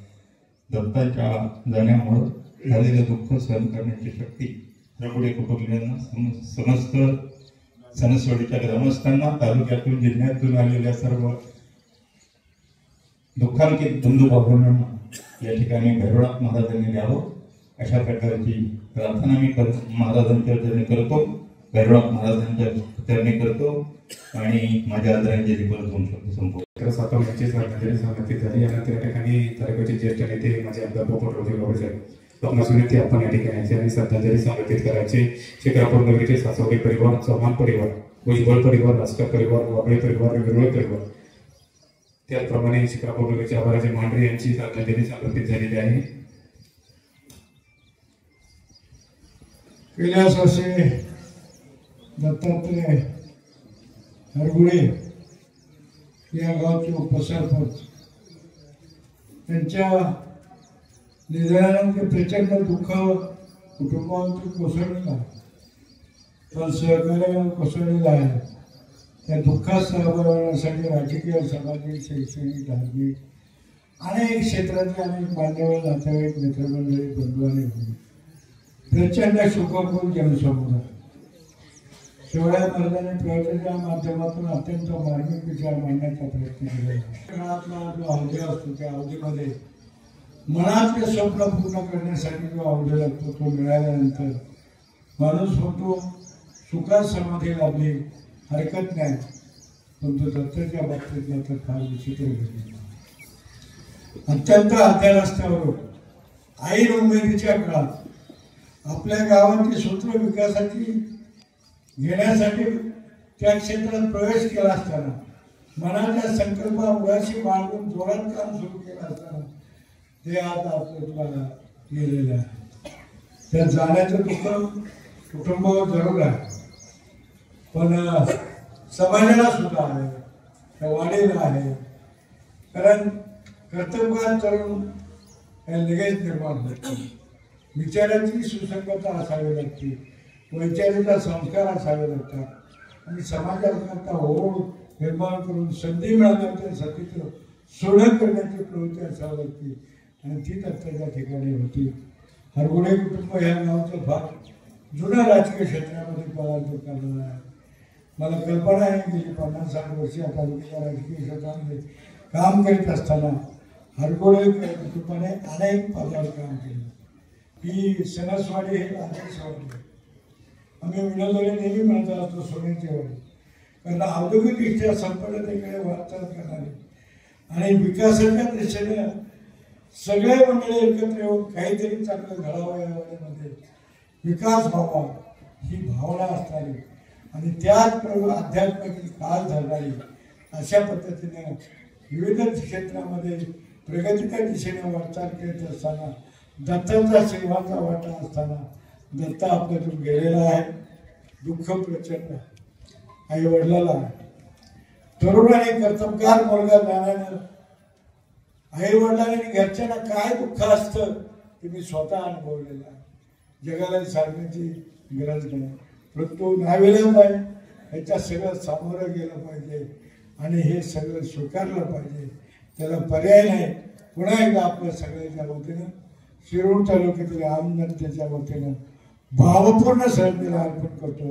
रावजी गावाने आम्ही रावजी गावाने त्याचप्रमाणे दादासाहेब टेरंगे त्याचप्रमाणे गणेश शिवाजी यांची श्रद्धांजली समर्पित केली. आम्ही आता सर्व शेवटी या ठिकाणी तालुक्याचे आमदार अशोक पवार आपणास विनंती आपण या ठिकाणी नामदारजी आवळे यांची श्रद्धांजली समर्पित झालेली आहे. विजयजी पठारे, अनिलजी टाकेसर, सचिनजी बोंबवे साहेब यांची श्रद्धांजली समर्पित झालेली आहे. आणि त्यानंतर सर्वात शेवटी ऋण व्यक्त करण्यासाठी तालुक्याच्या सभापती मोनिका हरगुडे आपणास विनंती आपण या ठिकाणी यायची. उपस्थित शोकाकुल वृंद, दत्ताभाऊ सारखा एक जीवाचा माणूस जाणं ही अत्यंत दुर्दैवाची गोष्ट आहे. त्या दिवशी डॉक्टर आनंद कोल्हे सरांनी मी पूर्वी कॅन्सरला एक कार्यक्रम संपून आलो आणि घराकडे निघत असताना मला निरोप आला. रात्री साधारणतः 12 वाजता मी त्या मणिपाल हॉस्पिटलला पोहोचलो आणि विचार केला की आयसीयूला आता रात्री भेटण्यापेक्षा दत्ताभाऊला सकाळी येऊन भेटावं. पण 2-3 डॉक्टरांशी फोन झाला आणि त्या फोननी मला गांभीर्य लक्षात आलं. मी रात्रीच लगेच आयसीयूत दत्ताभाऊला भेटायला गेलो आणि त्यानंतर त्या पुढच्या घटना त्या भेटीत त्या झाल्या. काम करत असताना मला एका कार्यक्रमाला बोलवलं, फार मोठा सत्कार झाला. सणसवाडीमध्ये असा कार्यक्रम क्वचित झालेला मी पाहिला आणि त्यावेळेला त्याला दाखवायचं होतं की मी कशा पद्धतीचे रस्ते गेले आणि जे रस्ते गेले अनेक वर्ष होत नव्हते, तिथल्या काही समस्या होत्या, काही प्रश्न होते, रस्त्याला अडचणी होत्या, त्या दत्ताभाऊंनी पुढाकार घेतला आणि अत्यंत सुंदर असे कॉन्क्रीटचे रस्ते दत्ताभाऊंनी त्यांच्या त्या कार्यकाळात केलेले मी जवळ पाहिले. अनेक धार्मिक कार्यक्रमामध्ये दत्ताभाऊंनी मला घरी बोलवलं. त्या कुटुंबाशी एक वेगळं नातं माझ्यासारख्या कार्यकर्त्याचं जोडलं गेलं. जीवनामध्ये अशा घटना घडणं हे अतिव दुःख आहे. आदरणीय हरिभक्तपरायण शिवाजी महाराजांनी अत्यंत चांगले विचार मांडले, मिळवलं ते त्याच्या वागण्यात, त्याच्या कर्तव्यात त्यांनी मिळवलं. एक मोठा वर्ग दत्ताभाऊंनी जमा केला. आपण फक्त आता स्मृतीत राहणार आहोत. आज आपण पाहतो की लढाईमध्ये जेवढं लोकांचं नुकसान नसतं झालं, जेवढी लोक गेली नसतील तेवढी ह्या ऍक्सिडेंटमध्ये जाताना आपण पाहतोय.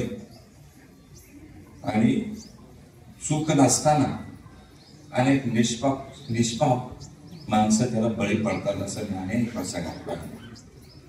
शेवटी आपण फक्त एवढंच म्हणतोय की नियतीकडे कोणाचं काही चालत नाही. एक चांगला मित्र कमवायचं दुःख आहे. आनंदराव सारखे आमचे सहकारी ज्यांनी तालुक्याचं कुशावतीपद घुसवलं, मी त्या दिवशी ते प्रसंग पाहत होतो की त्यांचं मन काय सांगत होतं, त्यांना उभं राहता येत नव्हतं. एक मोठं दुःख या कुटुंबावरती आज कोसळले. आमच्या भगिनी, त्यांच्या पत्नी, मुलं मुली, मित्रपरिवार त्यांचं आतोनात असं नुकसान झाले. परमेश्वरानं शक्ती द्यावी आपल्या सर्वांच्या वतीनं, तशी सुरावली तालुक्यातील आमच्या जनतेच्या वतीनं दत्ताभाऊ यांना भावपूर्ण आदरांजली वाहते. सर्व शेवटी तालुक्याच्या सभापती मोनिका हरगुडे या ठिकाणी ऋण व्यक्त करतील. पाचव्या मांडण्यासाठी मोहन शेट्टी विरोडे आणि गरुड महाराज विनंती यायचं. या ठिकाणी सर्व शेवटी वजे परिवार, बोराटे परिवार, पठाटे परिवार, हरगुडे परिवार, कंद परिवार, कुंभेर परिवार, गवारे परिवार, भंडारे परिवार, शिवडे परिवार, वागसकर परिवार आणि त्याचप्रमाणे सणसोडीची सर्व दरेकर परिवार, भुजबळ परिवार असेल, साठे परिवार, वळके, शेळके, हरगुड सर्व परिवाराच्या वतीने भावपूर्ण श्रद्धा या ठिकाणी करतील. ताईला विनंती आहे या ठिकाणी ऋण व्यक्त करायला. आपण सर्वजण आमचे धीर आणि भाव असतील दत्ता भाऊजींच्या दशक्रियानिमित्त जमलेलो आहोत.